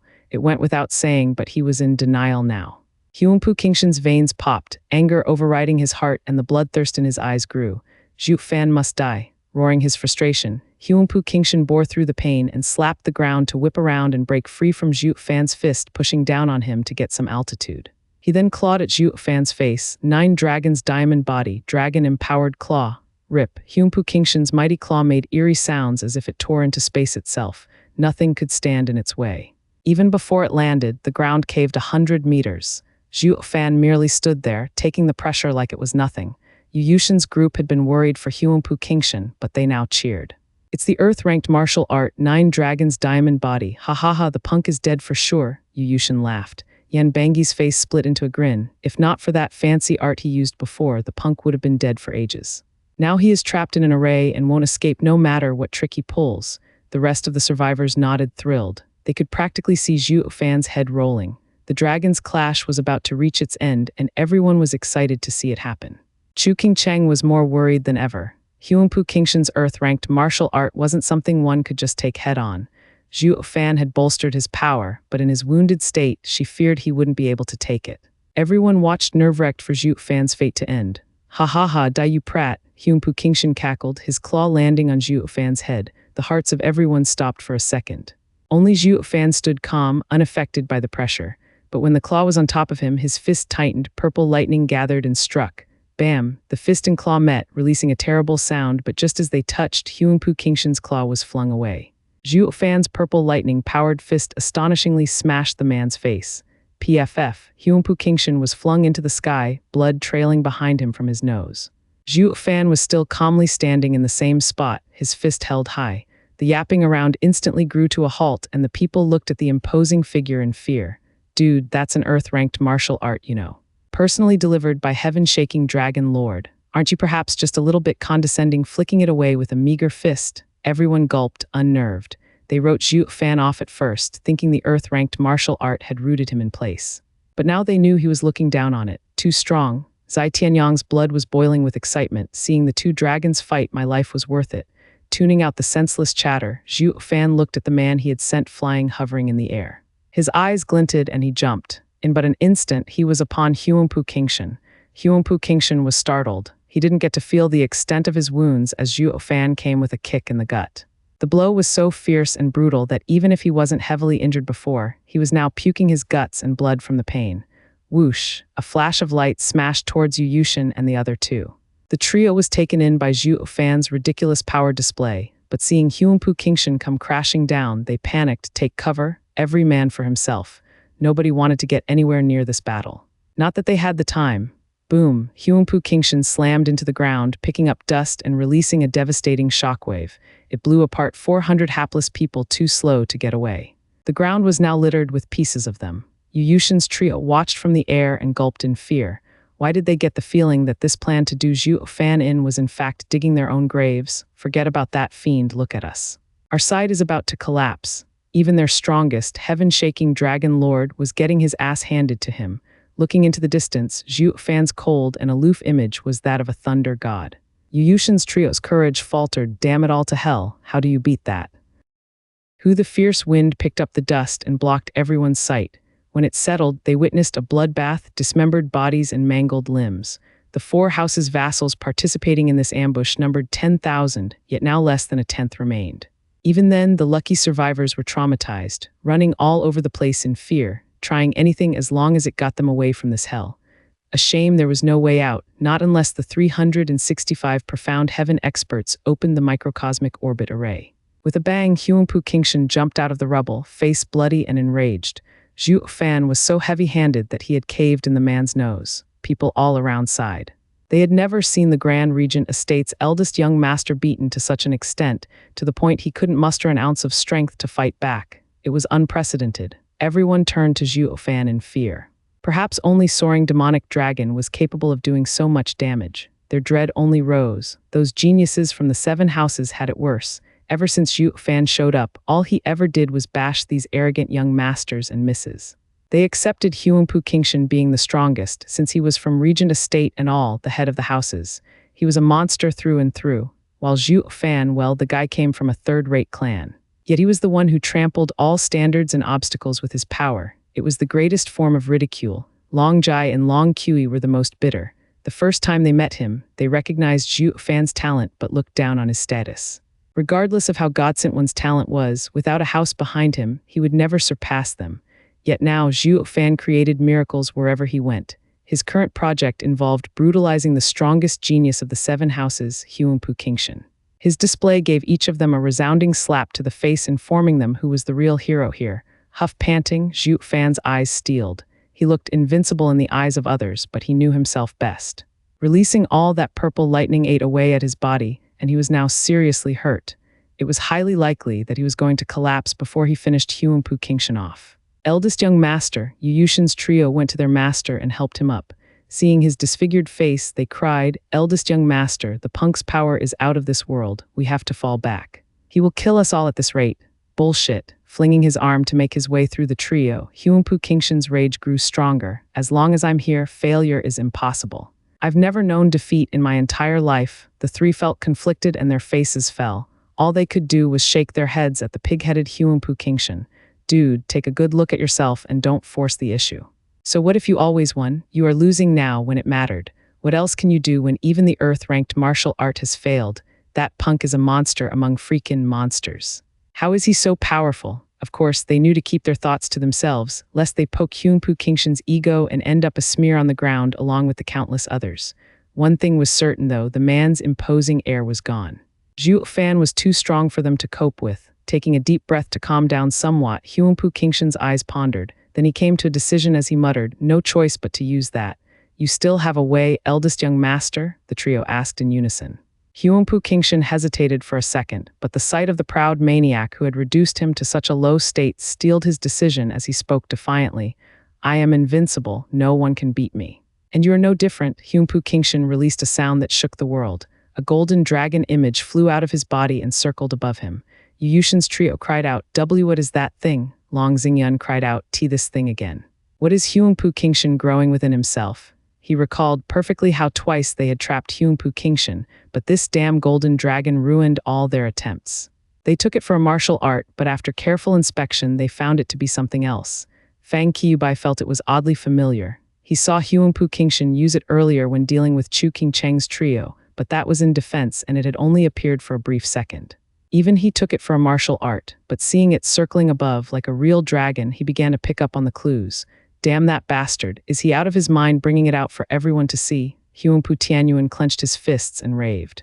Regent Estate's elders were wiping their brows, looking around in fear of being overheard. Sighing, Leng Wucheng shook his head. He won't be able to kill that freak otherwise. I only hope its appearance after 1,000 years won't have anyone here capable of recognizing it. The other Regent Estate clansmen nodded and rejoiced inside. Not for long, though, as Zhuo Fan's cold voice echoed in everyone's ears.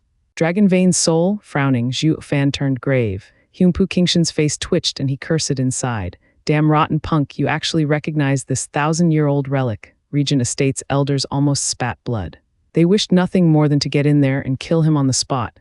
"Blast it, how did a twerp like you find out about it? This is ridiculous." That was all Fang Qiubai needed as he slapped his head. He and Dugu Zhanshan shared a shocked look and barked, "Huangpu Tianyuan, your insolence knows no bounds. The imperial family ordered you to protect Caged Dragon City, yet you secretly took out the Dragon Vein Soul from the imperial family's Dragon Vein. Are you planning on revolting?" The people panicked. They had never seen Jade Flute Divine Sword so outraged. The words Dragon Vein Soul had landed on deaf ears for many small clans, even a few first-rate ones. As for the leaders of the 6 houses, they paled and turned to Regent Estate in mute shock. Others next to them had no clue how dreadful the Dragon Vein Soul was, but being from the elite houses, they understood its importance. And that was what gave them the biggest shock. Regent Estate had the nerve to move a Dragon Vein Soul. Sweating buckets, Huangpu Tianyuan's heart was in his throat. Dragon Vein Soul was the imperial family's lifeline. It nurtured and brought prosperity to the Tianyu Empire. It was of national importance. Moving the Dragon Vein would bring about a huge change in the world. Even the third pillar, Parish's high priests, said those wielding the Dragon Vein held the fate of the land in their hands. This was why the Regent Estate was tasked with defending it. First, because the Regent Estate and Tianyu's imperial family were related, worthy of trust. Secondly, only the 7 houses had the power to defend it and prevent any riots appearing from vying over it. But Huangpu Qingshan took it out before the whole crowd. That was the same as declaring the Regent Estate planned on using it for themselves, replacing the imperial family. This was a clear act of treason and divine. Dragon Fang Qiubai had the right to destroy them where they stood. Regent Estate had yet to unite the 7 houses, and their power wasn't yet up to the challenge of facing the imperial family. If a war broke out, the Regent Estate was done for. Huangpu Tianyuan gnashed his teeth. "Damn bastard, you're so blind to see the real picture and yet you want to steal my position. How can you condemn the entire house over your disgrace? Even if you lost against that freak, that still doesn't give you the right to release the dragon vein soul." Regent Estate's elders were on pins and needles. Huangpu Tianyuan took a deep breath and was about to bullshit his way out of this but didn't get the chance. Ling Wucheng spoke calmly, "Sir Fang, you are wrong. The dragon vein soul is the foundation of our nation, but this does not by any means prove we wish to rebel. We are only following our duties based on His Majesty's decree. Did His Majesty tell you to take out the dragon soul for your own selfish use?" Fang Qiubai spat, "Humph, Sir Leng, I know your mind is sharp and cunning. But you better give me a damn good reason why I shouldn't decorate Dragon Cloud City with your heads." There was widespread shock, with those in the dark of the importance of Dragon Vein Soul even more so. The mighty divine dragon was going to slaughter the Regent Estate. Was the Emperor going to fight the 7 houses and plunge the nation into turmoil? Regent Estate's elders felt weak in their knees. Only Lang Wucheng was the picture of calmness. Wucheng twirled his beard as his eyes swept the crowd, ultimately stopping at Fang Qiubai. "Sir Fang, do you know what Regent Estate's duty is at Caged Dragon City? To protect the dragon vein." Fang Qiubai gave a flat reply. Smiling, Ling Wucheng sneered, "Do you know why we guard it then? Out of fear of being stolen, perhaps?" Fang Qiubai stared back at him in silence. Zhu Chengfeng smiled. Tianyu's 9 dragons dragon vein was sealed in Caged Dragon City by the first high priest himself for the future of the empire and posterity. But the dragons within the dragon vein are a relentless force, and once they break the seal, they would unleash endless death and destruction. The people would suffer and chaos would thrive. That is why Regent Estate was tasked with defending it. Rather than say it was to guard against greedy people, it was more in line to stop the dragon vein's collapse and ensuing devastation. The Prime Minister is precisely right. Ling Wucheng gave Zhu Chengfeng a half-bow, then turned to Fang Qiubai. "The dragon vein is tyrannical. Only Tianyu's great ancestor could make one of the dragon souls accept him. After the great ancestor's death, none could make them submit, ultimately getting sealed in Caged Dragon City. Over the course of the millennium, there were many lusting for its power, but were devoured instead. Sir Fang stated that we have taken it out for our private use, which is absolutely ludicrous. If we were to give it to Sir Fang, would you accept it? In your capacity as a divine dragon, the peak of Tianyu's power, how confident are you of success? If not even Sir dares, how could we?" Anger rose within Fang Qiubai, but he remained silent. The dragon vein soul was a heaven and earth spiritual being that chose its master. Anyone that tried to claim it instead would find a swift and cruel ending, devoured whole. In other words, the Regent Estate had no reason to take it out. And yet, glancing at the dragon's soul next to Huangpu Qingshan, Fang Qiubai's eyes glinted. "Then, Sir Leng, explain to me why your dear eldest young master is currently in possession of it." Squinting, Ling Wucheng peeked at the national elemental stone, then smiled. "What's to explain? The dragon soul has chosen its master. Isn't it obvious?" "You." Fang Qiubai clenched his fists, boring holes into Ling Wucheng with his glare. Ling Wucheng's smile never faltered. "Regent Estate has always had peaceful and righteous people, facing any difficulties by ourselves, not willing to let the world see our suffering. But since Sir Fang insists on knowing, I will oblige you with explanation as to dispel any further misunderstandings." Ling Wucheng let out a pained sigh. "It all began 24 years ago with 9 dragons' insurrection. Our venerables were unable to stop them, suffering heavy casualties. But we were blessed with an eldest young master that had outstanding talent. The dragon soul chose him as its master, sparing the world of its ire. Later we realized that it was impossible to seal it back again, and since it was calmly staying within the eldest young master, we simply let it be. If we forced it back into the seal, we feared the other 8 dragon souls would use this chance to escape as well, and that would spell doom for Tianyu." Ling Wucheng's speech was heartrending, subtly shifting the blame on the dragon soul's escape. He even embellished with the Regent Estate suffering heavy casualties in an attempt to stop it. Thus, in a wonderful and convoluted way, he turned their treason into martyrdom. They had sacrificed so much to keep the dragon vein sealed, it would do them heavy injustice if the Emperor would strike them in response. Fang Qiubai gnashed his teeth. "What dragon vein insurrection? Am I to take your word for it? Who else but you know what the hell truly happened back then? You can say whatever you like at this point. It was because of this that the Regent Estate stuck to their statement, it's all the dragon soul's fault. That they always only had the Empire's safety at heart, but ended up unable to seal it back. Fang Qiubai couldn't do shit to them now. If the Regent Estate was wiped out regardless, they would incur the wrath of the common people. And no one ever wanted to take responsibility for a possible civil war, now did they?" Fang Qiubai took a deep breath. "Why weren't we informed?" "Informed? Lang Wucheng sneered and sighed. Sir Fang, as a court official, couldn't you tell? It would invite suspicion, and who knew how twisted the truth would become? The circumstances today had forced me to reveal it to Sir Fang. We hope to have endured this disaster in silence, and only mourn our heavy losses in our hearts. We'd rather brave through the pain and torment than receive suspicion and undue disrespect for what was only expected of us. PFF, Zhu Changfeng slipped a giggle and shook his head. Lang Wucheng was a true wordsmith. He showed they were ever devoted, bearing through any pain, while also cursing the emperor on the sly for casting suspicion on its loyal subjects. Harming them now would make the imperial family the bad guy here and criticized for harming their patriots. It would ultimately end with the imperial family losing the people's favor, and that wasn't even half of it. Lang Wucheng twisted it all up by saying that the dragon's soul broke the seal and accepted Huangpu Qingshan as its master. That was the same as saying he truly was God-sent as the world's rightful king, with the only man in Tianyu's history capable of having a dragon's soul being none other than Tianyu's first emperor.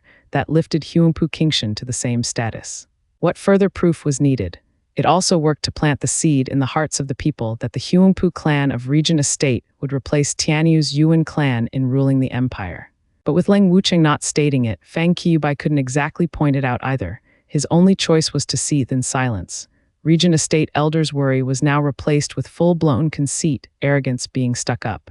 The usual Sir Lang is a true demagogue, Fang Qiubai snorted. Lang Wucheng raised his head and waved. You give me too much credit. I am only stating the facts, ha ha ha. Fang Qiubai faltered and turned to look at the arrogant figure within the national elemental stone with killing intent.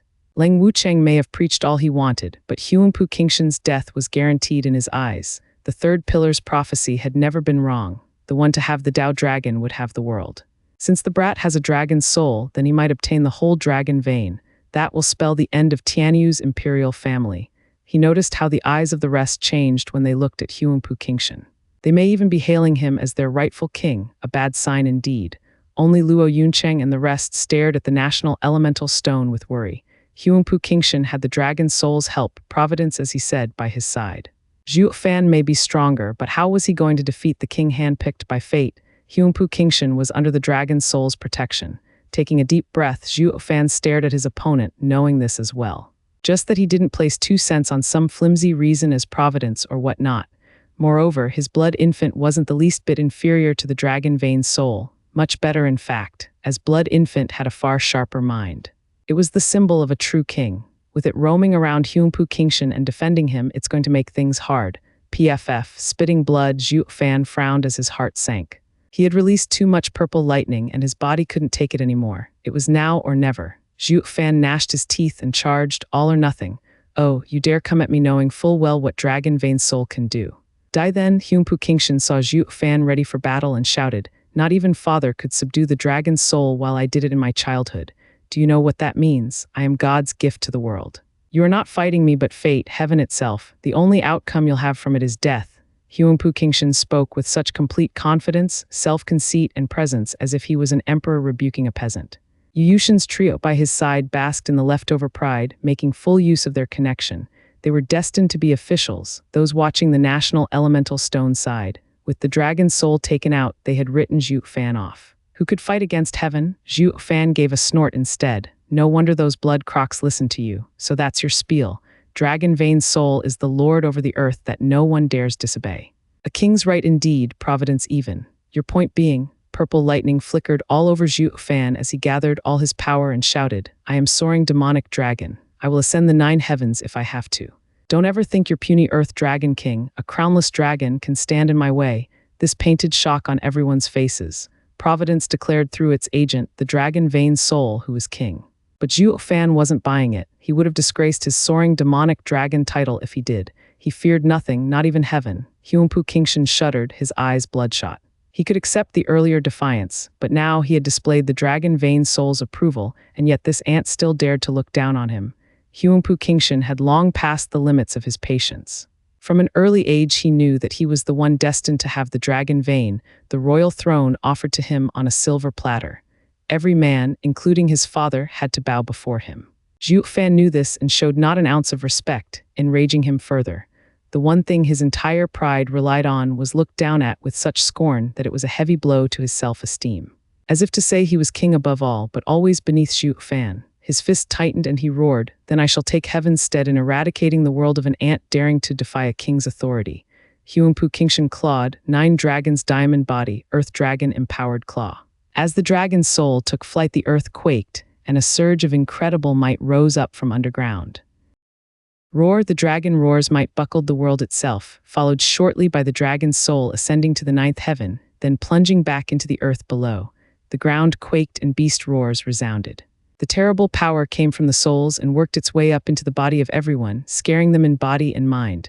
Then a beast's head came out of the ground and swallowed them whole. Zhuo Fan frowned. The 9 dragons' diamond body was an earth-ranked martial art at its base, and the dragon vein's soul was a lord of the land as well. With them combined, the martial art had its power doubled, truly capable of ripping the world asunder. Zhuo Fan took a deep breath and the roaming purple lightning around him focused, ready for the final strike. Rumble, the earth literally exploded as the golden dragon 300 meters long shot from underground, aiming for Zhuo Fan. Its fangs and claws bared, setting itself up to tear into heavens themselves if it had to. Roar, with another dragon roar, the dragon's might descended, reaching Zhuo Fan 1,000 meters away. The man was shocked. He had a guess it would be strong, but not this much. The dragon held enough power to write off any radiant stage expert on the spot, Gu Santong and divine dragons not included. The onlookers gasped, their very core shaking in fear. How can a pre-radiant stage expert hold enough power to destroy everything? Yushin's trio were doing a victory dance as they laughed. Such power. I knew the eldest young master was heaven's greatest gift on earth. He is invincible beneath heaven. That punk can be all heaven-defying he wants, but not even he can match up to the eldest young master. Here, the punk is done for, ha ha ha. The trio were having the time of their lives with their early celebration. They had invested so much blood and sweat into this, lost so many men, and now it had finally paid off. Only Chu King Cheng and company were shaking at the mighty display, worry gnawed at their conscience as tears fell down unabated. Fang Qiubai's eyes shrank and he sighed. The dragon vein's soul is a true match for an earth-ranked martial art. Such power makes the outcome obvious. Huanpu Kingshan truly is the first in his generation. The rest nodded as well. They turned in the direction the golden dragon was charging to see a man wrapped in purple lightning standing there with his back straight, his gaze hard. He was dauntless in the face of danger, earning no few sighs. Zhuo Fan would have beaten Huanpu Kingshan if they were going by talent alone, but the sudden reveal of Dragon Vein's soul, of Providence's machinations, left all taking his demise with pity. No mortal could defy heaven's will. The people were already lamenting, writing Zhuo Fan off as he was receiving the capital punishment for his transgression. Yet Zhuo Fan's eyes never lost their light, his fighting spirit burned hot against adversity. To him, the Dragon Vein's soul was a mere spirit born of this world, albeit a pretty strong one. Yet it had no damn relation with Providence and the likes. Even if true Providence descended, as long as I am the stronger one, let heaven make you a god in this world, but it still won't save you from me. Zhuo Fan's eyes steeled and his hands made a sign. Ha ha ha, Zhuo Fan, heaven made me king, the new world order. You dare go against me and you shall die for defying heaven. You shall die just because I wish it. It is the will of heaven, your fate. Huanpu Kingshan cackled, drunk on power and megalomania. This nemesis that had defied him for so long would finally meet his end. Who wouldn't be happy? Zhuo Fan's face was cold, his eyes flashing purple, his hands making the signs as he shouted, "Screw you, I alone decide my fate, the one to die is you," Zhuo Fan then roared. Wraith-style third move, Necro Dragon Screech, roar, an earth-shaking dragon roar pierced the clouds and a pulse spread from Zhuo Fan's mouth. Huanpu Kingshan mocked, a trifling profound ranked sound martial art. How can it stand up to my dragon soul and earth-ranked martial art? Humph, I get it, you are on your last leg, the desperate attempt of a hopeless fool. Humph, to deal with the Dragon Vein soul, a soul-based martial art is all I need. Not to mention, this isn't your average sound martial art. You think you're the only one who can boost a martial art. Zhuo Fan's grin turned sinister. Huanpu Kingshan doubled back, and before he could react, the damage was done. Zhuo Fan's roar moved slowly towards the golden dragon, only to explode 100 meters from it. When the sound dissipated, purple lighting surged in its wake, spreading like wildfire and taking the form of a 100-meter-long purple lightning bird. The purple lightning crackled in every direction, its power bearing down on the incoming golden dragon. Huanpu Kingshan cried, "What is that? Your doom." Zhuo Fan's face split into a grin as he was reeling, about to collapse. This last move had him spent, but it still couldn't wipe the savage smirk from his lips. While you used your dragon soul to add to your martial arts power, what stops me from infusing my entire purple lightning into the sound wave? Huanpu Kingshan's face twitched. How can purple lightning ever match my dragon soul?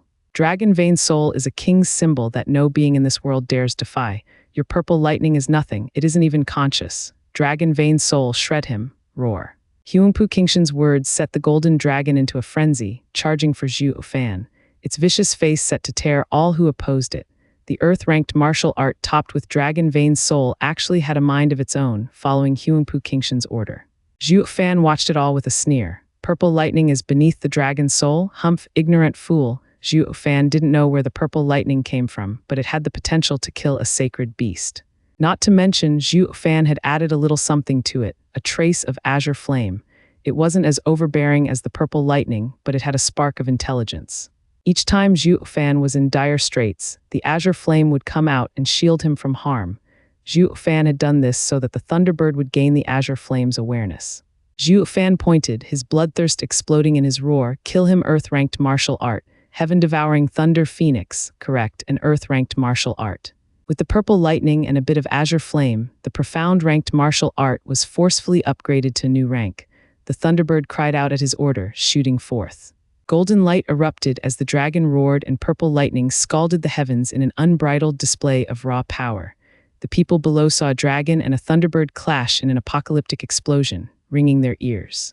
And then it happened. Under the Thunderbird's purple lightning explosion, the dragon began to crumble inch by inch as it dissolved into golden specks.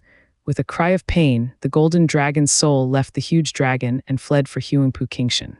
The purple Thunderbird had scared the Dragon Vein Soul off. How is this possible? Huangpu Qingshan's jaw hit the floor, his eyes bulged out. Others didn't fare any better. Holy hell. Dragon Vein Soul, you're supposed to be a lord of the land, its king. What are you doing getting scared of a silly flickering bird? Where has your rampant attitude gone? Your master had even bragged about you being his royal symbol. The scared Dragon Vein Soul's reply to their thoughts would be a round of abuse.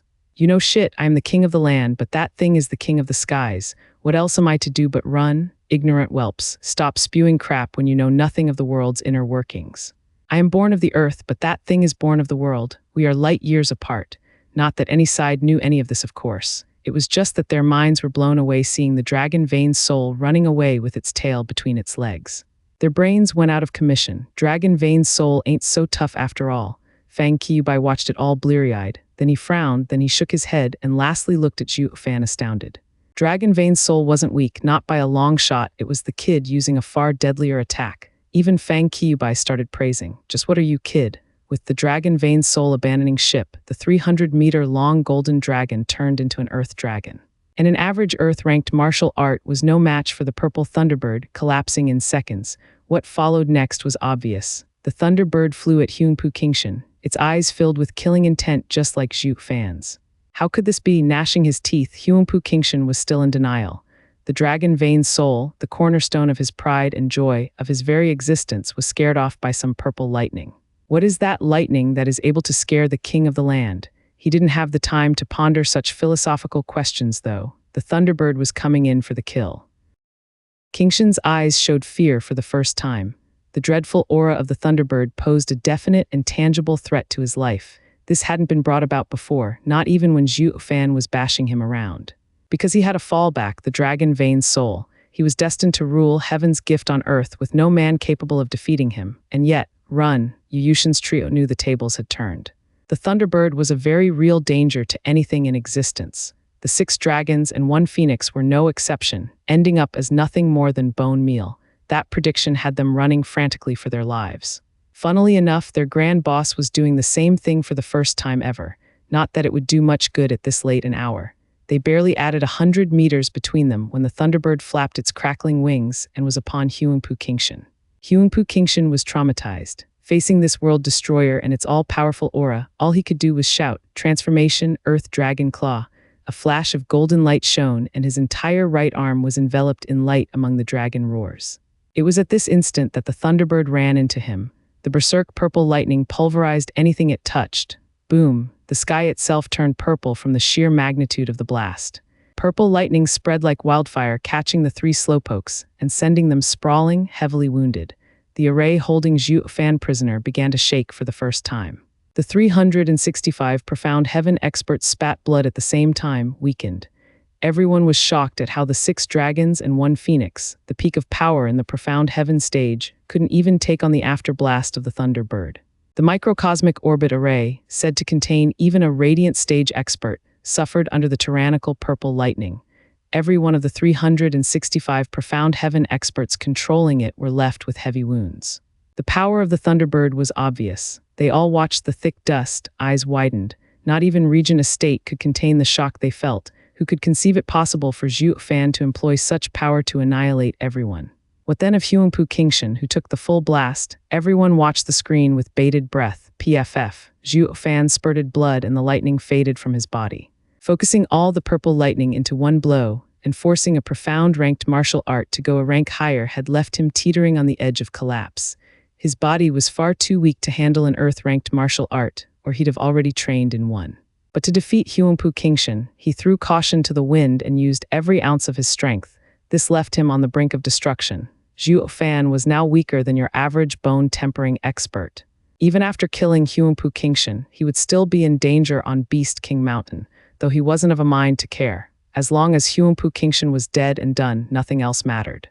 Narrowing his eyes, Zhuo Fan took a deep breath and moved, slowly, towards the cloud of dust. All that purple lightning did a number on his body, with no less than 20 wounds on his body deep enough to show the bone. His staggering walk was that of a demon from hell. Yushin's trio were shaken to their core. They tried to get away, but any movement only aggravated their injuries. They were going nowhere fast. They could only stare at the demon trudging towards them. "Damn it, the 300 people outside, release the damn array and come save us," Yushin shouted. Yan Bangyi and Lin Xunfeng did the same. "Release the array already." The hellish image had them traumatized and horrified to the point of peeing themselves. The viewers watched it all in heavy silence. At the end of it all, the 6 dragons and 1 phoenix were mere men, fearing death and clinging to life. All that metal they had was now gone. All of Tianyu held the 7 houses in reverence, practically worshipped them. But if there was one thing the esoteric debate showed, what Zhuo Fan's fight showed, was that the grand disciples of these houses were nothing but disgraces. The effect was immediate. The surviving clans had their opinion of the 7 houses sharply diminished, while towards the Luo clan, they held no little amount of respect. In this great battle, the Luo clan rose above the masses through their acts, their steward even more so, fighting adversity without a hint of fear, his tall and imposing figure facing heaven itself. It got everyone's blood pumping. Everyone dreamt to be a hero at some point. Everyone yearned to fight back the authority breathing down on them, but none had the nerve to do it. Yet Zhuo Fan, a mere third-rate clan steward, did it for them, fulfilling their wish and brutalizing the 7 houses' experts. It had gone beyond mere fighting oppression as he went against Providence itself, against the heaven-made king, Huangpu Qingshan and his kingly symbol, Dragon Vein Soul. Not even a destined king was infallible, dead just the same before the third-rate clan's Zhuo Fan. Everyone turned to the weakened Zhuo Fan with eyes filled with respect. Even the vassals of other houses had their views changed. Leng Wucheng noticed and clenched his beard, even pulled a hair, but he was too engrossed in his scowl to notice. Fang Qiubai sported a big smile. By defeating Huangpu Qingshan, Zhuo Fan had cut the 7 houses' prestige in one fell swoop. His Majesty would be ecstatic at the news. The Emperor had planned for Zhuo Fan to cut down the Regent Estate's momentum, but the man had gone leagues beyond his duty. Zhuo Fan had passed his mission with flying colors. Regent Estate's very reputation was severely affected. It was a great help for when they had to quell the 7 houses. Fang Qiubai smiled and nodded. Having the Dragon Vein Soul doesn't mean a thing. Huangpu Qingshan was still dragged through the mud before everyone. He won't have the gall to be cocky now. I forbid it. Fang Qiubai's bright smile faded, while Leng Wucheng and the rest of the Regent Estate watched their vassals tense up as a cold voice came from within the dust cloud. Rumble Zhuo Fan couldn't fight the shudder. His face darkened as he looked ahead in stunned silence. Yushin's trio looked as well, with tears of joy welling in their eyes. Eldest young master, lives, this can't be. Fang Qiubai was aghast. He suffered the brunt of all that raw power no radiant stage expert could take. How the hell? The dust scattered and revealed a bloody and panting Huangpu Qingshan with his entire right arm turned into a dragon claw, like a true monster. It was this claw that ruined Zhuo Fan's mighty blow. Transformation. Fang Qiubai and Zhuo Fan cried at the same time and color drained from their faces. The act implied changing one's soul and body. Special cultivation methods could turn one into a merciless beast when trained to perfection. And Huangpu Qingshan, who had the Dragon Vein Soul, would ultimately turn into a dragon. Huangpu Qingshan only had a claw, but it was a true dragon claw, an earth dragon's claw, tough beyond imagination, leaps above even a 6th-grade spiritual weapon. How? To reach transformation, he had to have trained 9 dragons' diamond body to perfection, but he's still in the first level. How did he do it? Fang Qiubai was incredulous. Not even Tianyu's founding emperor could do it. Ling Wucheng sighed, seeing Huangpu Qingshan safe, and smiled at Fang Qiubai. Ha ha ha, it's a simple matter of talent. Fang Qiubai was overwhelmed. Has Huangpu Qingshan's talent reached such a monstrous level that he could transform before training 9 dragons' diamond body to completion? That made him the most dangerous being in existence. When he finished 9 dragons' diamond body, not even Gu Santong could face him.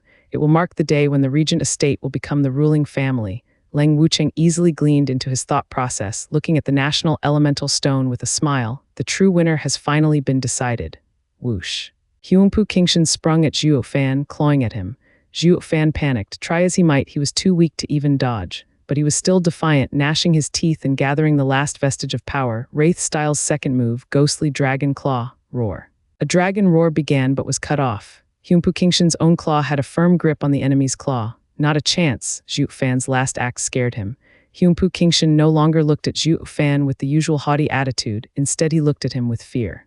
Zhuo Fan was the first to ever shake him so much. So for the first time, he went all out. He felt Zhuo Fan was at his weakest moment on his deathbed, but against Zhuo Fan, he would never feel safe until the very last breath left his body. Ah! Huangpu Qingshan wailed and ripped Zhuo Fan's right arm clean off. Blood spurted like a fountain and Luo Yuncheng cried in fear. Zhuo Fan's eyes bulged out and his features twisted.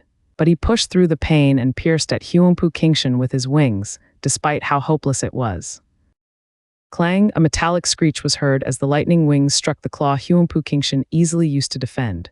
Panting, Huangpu Qingshan tightened his claw, staring Zhuo Fan in the eye. Zhuo Fan met his gaze, bewildered.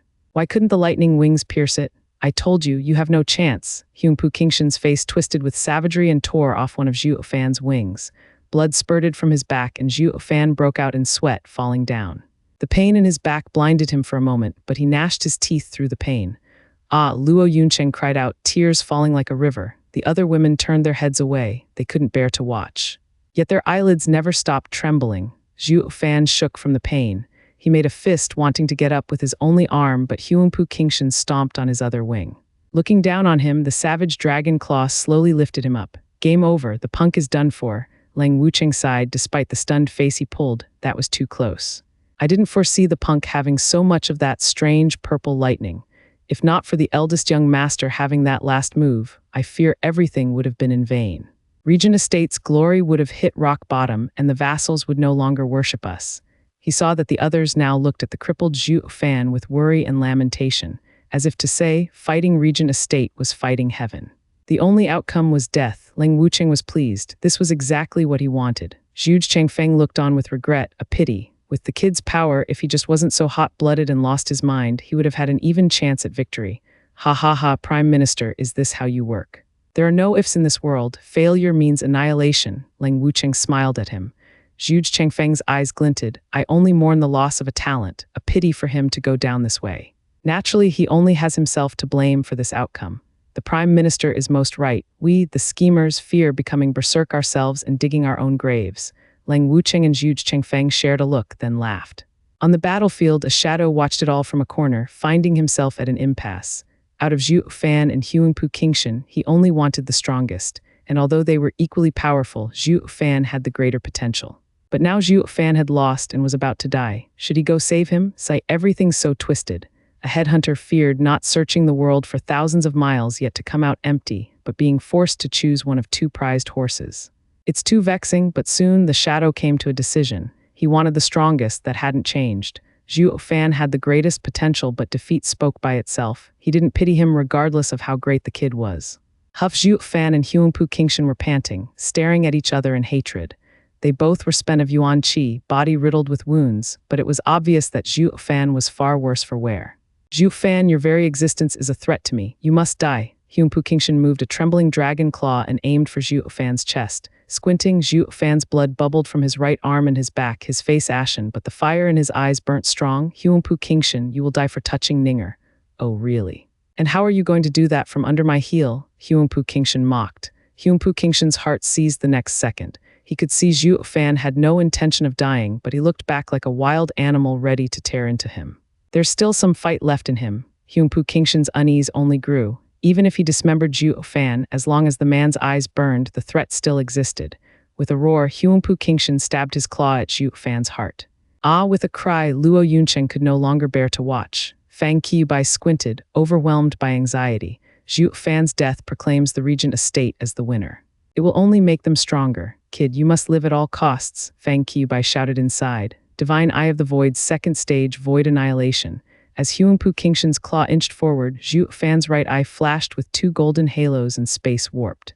Huangpu Qingshan's claw would take Zhuo Fan's heart at this rate, but so too would Void Annihilation punch a hole through the enemy's chest. It truly was a life for a life, but Zhuo Fan still had Blood Infant. As long as Blood Infant was in his blood, even without a heart, he wouldn't die.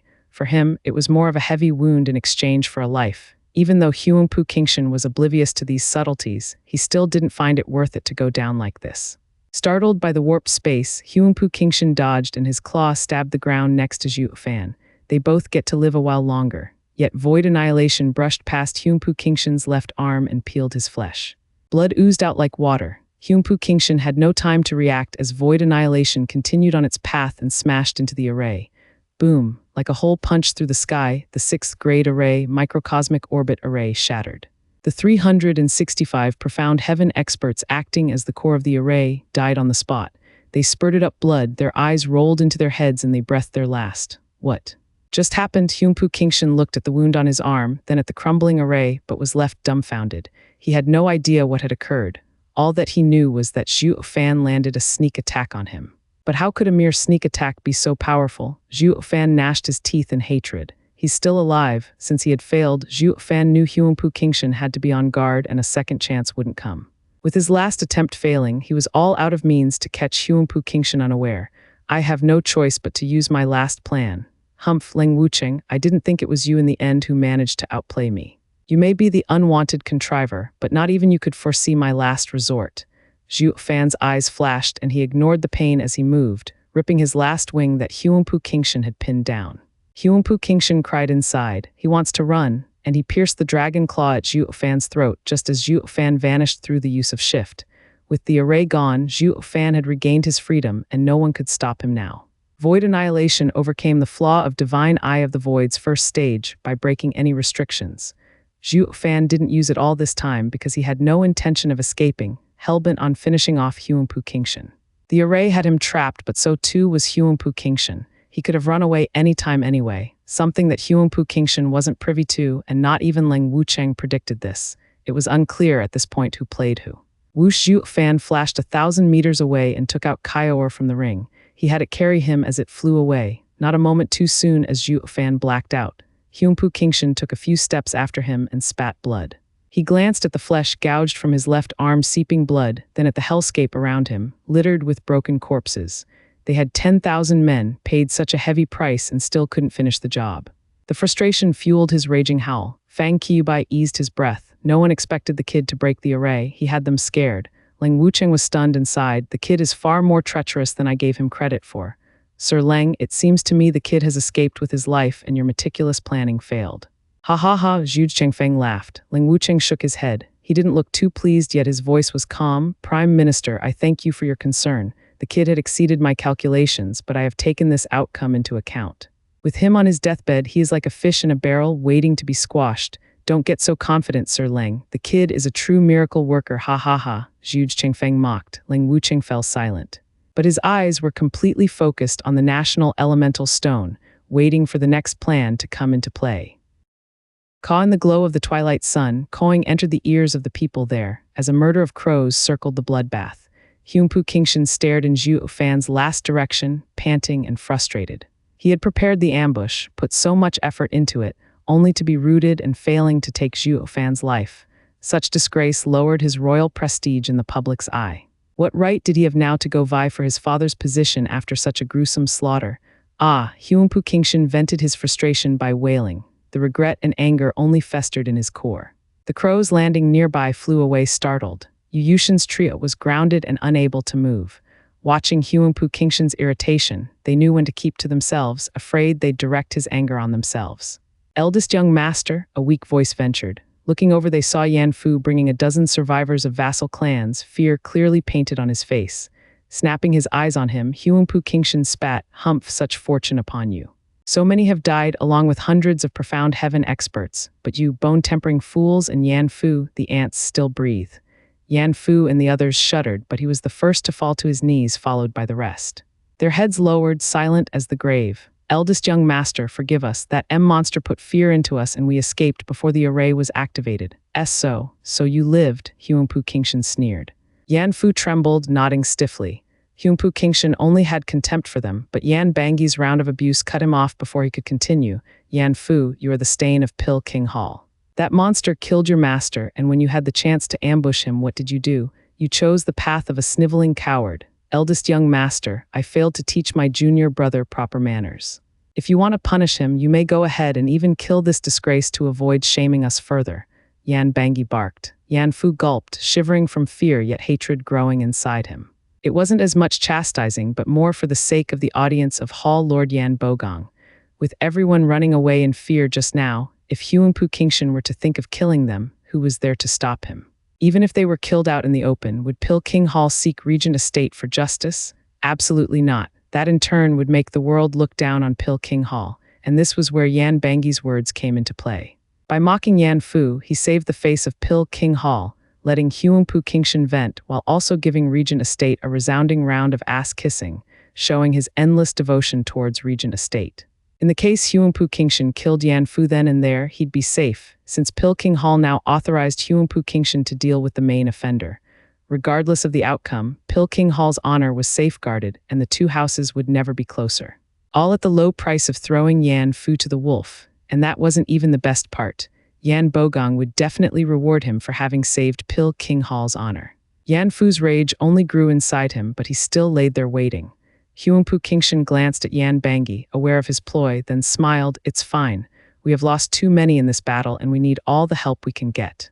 We can't just have Yan Fu, a rare alchemist, killed. It will be of great help to us now that he's alive. Eldest young master's mercy knows no bounds. Let me express 1,000 thanks in my junior brother's stead." Yan Bangi put on the good guy act, then berated, "Yan Fu, what are you gawking at? Thank the eldest young master for his mercy. It is all thanks to the eldest young master's infinite generosity that I don't have you punished as well." Yan Fu groaned, wishing nothing more than to give the man a few slaps. "You threw me away, my own clansman, not even pleading for me, and now you're acting the savior, even going as far as asking me for thanks, as if Huangpu Qingshan respects you so much that he spared my life. Humph, just you wait. I'll be sure to return the favor, don't you worry." And yet Yan Fu's face was filled with respect and gratitude. "Thank you, eldest young master, for your mercy. Thank you, senior brother, for your care." Nodding, the two accepted in glee, putting on the face of chastising naughty children. "What are the rest of you standing around for? Look after their injuries." Huangpu Qingshan pointed at Yu Yushin's trio. Yan Fu nodded, taking first a pill for Huangpu Qingshan, then he and the rest went to nurse the other three. Huangpu Qingshan nodded at Yan Fu's meek figure. The kid has good eyes to know who gets the first pill. But then Huangpu Qingshan sighed over the biggest worry, letting Zhuo Fan escape. It would be hard looking for him in the wide expanse of Beast King Mountain. Huangpu Qingshan scowled and took out a jade slip. It was the last jade slip Leng Wucheng gave him, warning him repeatedly to never open it unless he ran out of options. The state he was in wasn't just out of options. Even with 1,000 ways, he still wouldn't have anything remotely good he could use. With Zhuo Fan's cunning, the same trick wouldn't work twice. Not to mention he had no clue where to even begin the search. Sighing, Huangpu Qingshan paused in hesitation, then ultimately read the jade slip. Just what could Sir Leng have prepared in this late hour? What ingenious trick could we use? Finished reading the jade slip, his eyes shined and he laughed. "I see it now. Sir Leng is a true mastermind to take even that into account. Ha ha ha, Zhuo Fan, no matter how sly you are, you shall never escape my grasp." A brimming sacred pill. The faint sound behind him caught his undivided attention. Huangpu Qingshan whipped his head to see Yan Fu trembling and facing away from everyone. The excitement got to him as he shouted, "Yan Fu, what are you doing?" And nothing." Yan Fu stiffly turned around to show a painful smile while hiding his hand behind him. Squinting, Huangpu Qingshan said coldly, "What are you holding? Show it to me." Sweating buckets, Yan Fu hesitated for a long time before putting on a smile and presenting a storage ring with both hands. "Congratulations, eldest young master. I found the brimming sacred pills, all 4 of them." "Where?" Huangpu Qingshan's eyes shined as he snatched the rings. Emptying them, he was looking at 4 vials in his palm, the brimming sacred pills. Yan Fu pointed at an arm soaked in blood. "I took it from that arm, I thought." Isn't that Zhuo Fan's arm? Hyunpu Kingshan stared Yan Fu down. You found it quite fast and even knew it was his. Were you perhaps watching our fight, waiting for the right moment to steal our things? Eldest young master, I would never even dream of it. Yan Fu fell to his knees in fear. Wouldn't dream of it? Hyunpu Kingshan had a sinister smile as he eyed the 4 vials. Then how do you explain the missing seals from all 4 of the vials? Did you plan on switching the pills, is that it? Hyunpu Kingshan used discerning field on the spot, only relaxing when he found the genuine goods in the vials. Yan Fu was scared to death and pleaded, Eldest young master, please, I only wanted to confirm they were real. As an alchemist, I just couldn't help but want to see an 8th grade pill. The hard stare was making him sweat buckets. Hyunpu Kingshan spoke, listen here, leave the others' possessions alone for now. The only items you are ever allowed to use are those I give you. You aren't even allowed to look, understand. Why yes, I shall take it to heart, eldest young master. Yan Fu bobbed his head. Grinning, Hyunpu Kingshan gave a pleased nod. Then he turned to the somewhat recovered trio and showed them the pills. See that? I told you, all the pills I lost will one day return to me. Brimming sacred pill, the 3 perked up. Hyunpu Tianyuan was moved. He was worried that the rotten bastard would only go after one, but instead he had obtained all 4. With such a fortune, he, the estate lord, would surely get one as well. The smile had yet to reach his eyes as he watched Hyunpu Kingshan share the 3 pills with his allies. The 3 looked at him puzzled. Hyunpu Kingshan snickered, take it and let's go hunt down Zhuo Fan together. What? The 3 were stunned. The brimming sacred pill was as rare as it got, yet Hyunpu Kingshan was just going to hand it over. Hyunpu Tianyuan went slack-jawed. Since when is that brat so generous? You should keep them to yourself when it counts the most. If you ever feel like being generous, do that in your own house, not with some brats. Snorting, Hyunpu Kingshan could tell what they were thinking and said, remember this well, the future of the world is ultimately ours. The future is ours. Those simple words had their ambition grow unchecked. Yuyushin's trio looked at Hyunpu Kingshan's smile and felt the brimming sacred pill in their hand heavy as MT. Tai. The pill and those words were the perfect sales pitch. He said the same thing to all 6 dragons and 1 phoenix before the wood exit, that they held the future in their grasp. They would soon surpass their own house lords and their glory. And now that they took his offered pill, they agreed to be wholly on Hyunpu Kingshan's side. They would follow him blindly from now on, and the house's structure and interests would change as a result. This implied that when they became house lords, they would still align with Hyunpu Kingshan and listen to his orders. This single brimming sacred pill represented not just their allegiance but their houses as well, and everything that came along with it. Their forces, their wealth, their souls. Hyunpu Kingshan's plan of roping in the 3 future house lords was far more ingenious than how Hyunpu Tianyuan earned the current house lord's favor. As long as the 3 held him in the highest regard, so too would the future 3 houses. Whether or not the 3 current house lords would object by writing them off as inheritors, Hyunpu Kingshan wasn't the least bit worried. Once these 3 became his men, they would have Regent Estate behind them, and Regent Estate would do all in its power to get them the house lord position. If those geezer were tired of living, they were most welcome to refuse. Yuyushin's trio looked at each other in sorrow, feeling the weight of the pill growing by the second. They were over the moon having gotten the brimming sacred pill, albeit at the price of betraying their own house. But if they refused, how would Hyunpu Kingshan react? The 3 were pulled from 2 directions, but soon came to a decision and bowed. We thank the eldest young master for his generosity. Today's decision had sealed the fate and future of their houses in one direction as vassals. But refusing it would most likely end with them buried on this mountain. Tallying up both choices' ups and downs, the 3 favored satisfying their own interests. So what if they defected their clans in front of everyone? As long as the Regent Estate had their backs, their own house lords and elders wouldn't even touch them. Not to mention their house lord position was guaranteed. It was just about being Hyunpu Kingshan's loyal dog. How bad could it be? Then again, they'd be below 1 man, but lords over the masses.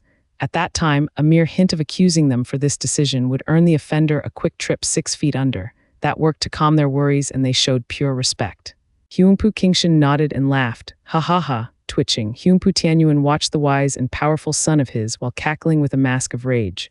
Looking at the 3 house lords, he saw the glum hanging heavy on their faces. Hyunpu Kingshan not only carried out the Regent Estate's plan to unify the houses, but spurred the juniors to fight for their elders' power. Even a blind man could see Hyunpu Kingshan was strengthening his position for when the time came to take his father's place. Be that as it may, Regent Estate's plan to unite the houses without conflict was of far greater benefit. Regent Estate's elders were totally for it, evident by their prideful looks. Regent Estate's house lord status was reserved for the most capable. The father and son could fight all they wanted, as long as the future lord worked for the better of Regent Estate. And watching Huangpu Qingshan employ hidden schemes and tricks along with the power invested in him, just like a true emperor, the elders loved him even more. Who would blame him now for calling them geezers? As long as you can make the Regent Estate thrive for thousands of years, you can even call us a bag of bones. Huangpu Tianyuan eyed the prideful elders behind him and sighed dejected. If this keeps up, the brat will soon come back with Zhuo Fan's head and earn great merit, higher than anyone. And what will become of me then? Squinting, Huangpu Tianyuan could no longer bear the stress and frustration and said, Sir Leng, how sure are you of your plan to finish Zhuo Fan off? If it were anyone else, I'd guarantee it right away. But with how crafty he is, I can only go as far as 90%. Leng Wucheng spoke lightly. Huangpu Tianyuan's heart froze. Such assurance is insane. The man was now worried for Zhuo Fan's fate and for the first time resenting Leng Wucheng's sharp mind. Just what plan do you have to be so certain? Is there anyone out there able to survive you, an ant perhaps? Sighing, Huangpu Tianyuan's mood sank into the pits of despair. Leng Wucheng smiled and sighed. He knew fully well the thoughts this house lord had, but didn't mind them in the least. His genius mind was a rarity in this world. No matter what house lord took office in Regent Estate, it wouldn't change a thing. He would still be their right-hand man or left-hand man, all because of his strength. This was why he did not care what Huangpu Tianyuan thought. Zhuo Fan was the only one on his mind right now. Zhuo Fan was the first ever to have escaped his foolproof plans. He found it impossible to gauge Zhuo Fan's actions, and this unwanted contriver felt the same threat he felt from Zhu Chengfeng. In this, Huangpu Qingshan and his interests were aligned to end Zhuo Fan. All right, now that you've made your decision, hurry and take it. After you enter the Radiant stage, we will go hunt that pest down. Huangpu Qingshan smiled at the trio. They were all puzzled, and Yu Yushan was the first to inquire. Eldest young master, we do not know where to start. Do you perhaps know his location? But even so, why don't we go after him this instant instead of waiting to break through? Ha ha ha, Zhuo Fan is bedridden and he'll make sure to hide where no one can find him. Not even me, but Sir Leng knows he will sooner or later appear at one place, and that is where we'll wait for him. With him licking his wounds, we won't be disturbed for a while. It is our best chance to bolster our power. When everything is set and we ambush him, he will have no room to escape. Huangpu Qingshan laughed. The three nodded amazedly. If Sir Leng said it, it must be so. The three placed a simple defensive array around them and ate the brimming sacred pill. Huangpu Qingshan smiled, placing Yan Fu and the others as guards. He placed his own defenses around and ate his own pill. The four of them were peak profound heaven experts, soon to be radiant stage experts, courtesy of brimming sacred pill. Huangpu Qingshan's soul's strength would be multiplied tens of times, and not even Zhuo Fan with his shift would be able to escape his grasp. Zhuo Fan's end was nigh. In another place, a purple lightning bird stood before a dark cave. The crackling lightning was enough deterrence for any approaching spiritual beast. A man covered in blood laid in the cave, unmoving. With his wings and arm ripped away, it was the first time Zhuo Fan had been in such a dangerous state. Kaior sometimes looked back in worry. It wanted to get Zhuo Fan some food and water, but was worried it would come back to find a spiritual beast gorging on his body. So he stood watch. 10 days came and went as man and beast monopolized the cave in complete silence. Only on the 15th day, a groan came from Zhuo Fan as he opened his eyes. The blinding sunlight coming from outside made him squint. Shriek Kaior flapped its wings and cheered. With a smile, Zhuo Fan forced himself up and said, "Don't worry. As long as Blood Infant is safe, I won't die." "How long was I out, Kaior?" he asked. Shriek Kaior flapped its wings and cried out. Zhuo Fan frowned and smiled. "Half a month, just in time. Come, it's time for us to settle a debt." Shriek Kaior barred his way, anxiously flapping its wings. "You'll die if you go now." Smiling, Zhuo Fan patted its head. "Don't write off your old man just yet. I've got more than just a strong arm, a sharp head on my shoulders. Kaior, by my reckoning, I won't even have to lift a finger to kill them all, hee hee hee."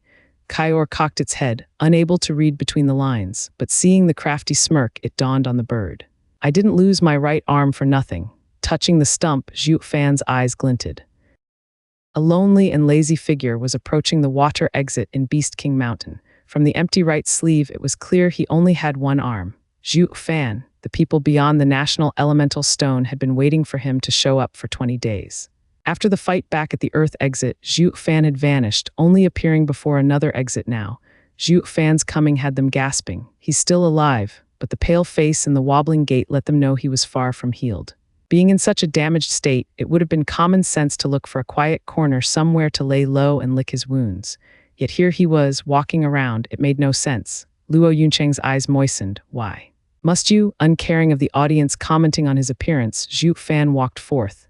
When he was 100 meters off of the water exit, he stopped. He looked down at the empty ground and sighed. Everyone was startled. What's he doing? Only Chu Qingcheng and Luo Yuncheng knew. Zhuo Fan paid homage to Zhu Ningxiang. This was where she died 20 days ago. Taking a deep and long breath, Zhuo Fan forced back his sadness and grief. Ninger, don't worry. Big brother Zhuo will soon make everyone follow you for what they did to you. May it bring you peace. Ha ha ha, bold words. How are you going to get revenge with that weak and crippled body? Are you a comedian now? A whistle reached his ears. 4 people now stood before Zhuo Fan, Huangpu Qingshan, and his allies. Then a dozen people walked out of the woods to surround him, Yan Fu and the surviving vassals. What was truly shocking was Huangpu Qingshan's group had entered the Radiant stage in preparation to deal with Zhuo Fan. Everyone knew they got the brimming sacred pill and that they had a good chance of advancing, but seeing it was another matter entirely. Seeing the 4 practically reborn, bolstered in power and speed, the people feared for the worse. In the long history of Tianyu, there had never been anyone entering the Radiant stage before the age of 30, but now there were 4 of them, shocking the masses. Huangpu Tianyuan was the one suffering the most. If his son had brought just one brimming sacred pill home, the House Lord would have achieved his lifelong dream of entering the Radiant stage as well. But this wretched son of mine would rather leave his old man to die. Damn you, it was because of this he knew that when the 4 would return, their Radiant stage cultivation would be a threat to every House Lord, ultimately to be replaced. The 4 House Lords looked at each other crestfallen. Chu Qingcheng was worried sick, choked with emotion. How was Zhuo Fan going to survive being wounded like that and up against 4 Radiant stage experts? Fang Qiubai and Dugu Zhanshan shook their heads. Fate has caught up to the kid. He has nowhere else to go. Leng Wuqing was the only one with a smile on his face, like everything went according to plan. Zhuo Fan looked at the 4, yet people found it odd how laid back he was about this whole trap thing. All he did was mutter, Ninger, do you see? Everyone who hurt you is here. Big brother Zhuo will avenge you. Yu Yushin looked puzzled. Zhuo Fan, have you lost it? There are 4 Radiant stage experts here while you aren't even healed. There is a huge gulf between us, and yet you dare spout things like revenge? Humph, you have lost in all aspects, Lin Xuanfeng shouted. Frowning, Zhuo Fan glanced at him, then showed a vague smile. Ha ha ha, no, it's you who has lost everything. Cut the crap, you lunatic. Even the blind can see we 4 are invincible. Wake up and smell the roses. Lin Xuanfeng's eyes narrowed as he cursed, but Zhuo Fan's odd mirthless smile unnerved him. Huangpu Qingshan felt the same. With how sly he is, what did he plan to remain so calm in front of us? Huangpu Qingshan looked around for clues. But nothing was picked up when he released his soul, and his worry only grew. Is he bluffing? Leng Wucheng was also frowning. Zhuo Fan was becoming more and more of an enigma. With a mocking smile on his lips, Zhuo Fan sighed. Leng Wucheng sure is something, able to guess I'll stop by to pay my respects to Ninger before leaving Beast King Mountain. He even had you set up an ambush. Truly a feat only unwanted contriver can pull. What, how can you know everything? Huangpu Qingshan cried. Leng Wucheng's eyes tightened and his aged hand clutched his beard. Shaking his head, Zhuo Fan said, I know nothing really. But one thing I do know, every move we make is part of Leng Wucheng's grand design in some way or another. He'd been watching me for too long, and I must say, he knows me better than I do myself. Since nothing I do will escape his plans, why not let nature run its course? Huangpu Qingshan looked hard at him, then sighed as he probed. Are you giving up? No, didn't I tell you already? I came for all your lives. Zhuo Fan's lips broke out into his trademark evil grin. Seizing up, the 4 were totally oblivious to Zhuo Fan's meaning. He knows he can't escape Leng Wucheng's predictions, so why is he playing the winner? Does he have a way to turn it all around? It was easy for Zhuo Fan to guess what was on their minds. Ha ha ha, I have indeed fallen for Leng Wucheng's ploys, but to be fair, Huangpu Qingshan, haven't you fallen for mine as well? With Leng Wucheng in the background, when it comes to you and me, I come out on top. Huangpu Qingshan shuddered, not knowing whether to believe him or not. Is this mere grandstanding, a bluff? Leng Wucheng shot to his feet, his face changing color in seconds. His eyes swirled around, his mind fast at work. Then he looked up and cried, did the punk know he can't escape my plans, so he went on the offensive to lay a trap for eldest young master. But when did he? Leng Wucheng's mind had guessed it, just that he didn't know the specifics and his face paled. Zhu Chengfeng eyed this unwanted contriver and grinned, avoid a ready enemy and only fight when he is weary. The kid sure is sharp. He knows he can't beat you in this mind game, so he chose to accept everything you did to him and fight your eldest young master. Sir Leng, you are not there by your lord. His scheming mind pales in comparison. Zhuo Fan's eyes sure are vicious, ha ha ha. Words failed Leng Wucheng. All he could do was stew in his anger. What did this punk do to Huanpu Kingshan to act so confident before 4 radiant stage experts? Not even Zhuge Changfeng could figure it out, least of all him. Is this young pup able to turn the tables? He didn't believe it. He didn't want to believe it. Zhuge Changfeng was looking at the national elemental stone in anticipation. This prime minister wanted to see what godly scheme could he pull off to turn all of it around. Huanpu Kingshan stared hatefully at him. Zhuo Fan, stop lying, I don't believe you. With your weak body, what can your meager attempts possibly do against 4 radiant stage experts to reverse this situation? Ha ha ha, you're wrong. To be honest, it's not me who will do it, you will. You will give me victory. In fact, I won the instant you guys entered the radiant stage. Zhuo Fan snickered. Huanpu Kingshan roared, cut the bull, you're clearly faking it. I will personally turn you to ash and see you mock me then. Huanpu Kingshan pounced, aiming for Zhuo Fan's head. With how weak Zhuo Fan was, his head would crack like an overripe tomato. Luo Yuncheng cried out and turned away. Chu Qingcheng was deeply troubled by what was coming, while only Zhuo Fan's smile never faltered. Like the incoming fist wasn't even there. When the fist was about to touch him, he made a sign. Rumble. For no apparent reason, Huanpu Kingshan found his body stopping dead in its tracks. He couldn't control his body. Looking up at Zhuo Fan, he found the man's grin spitting on his face.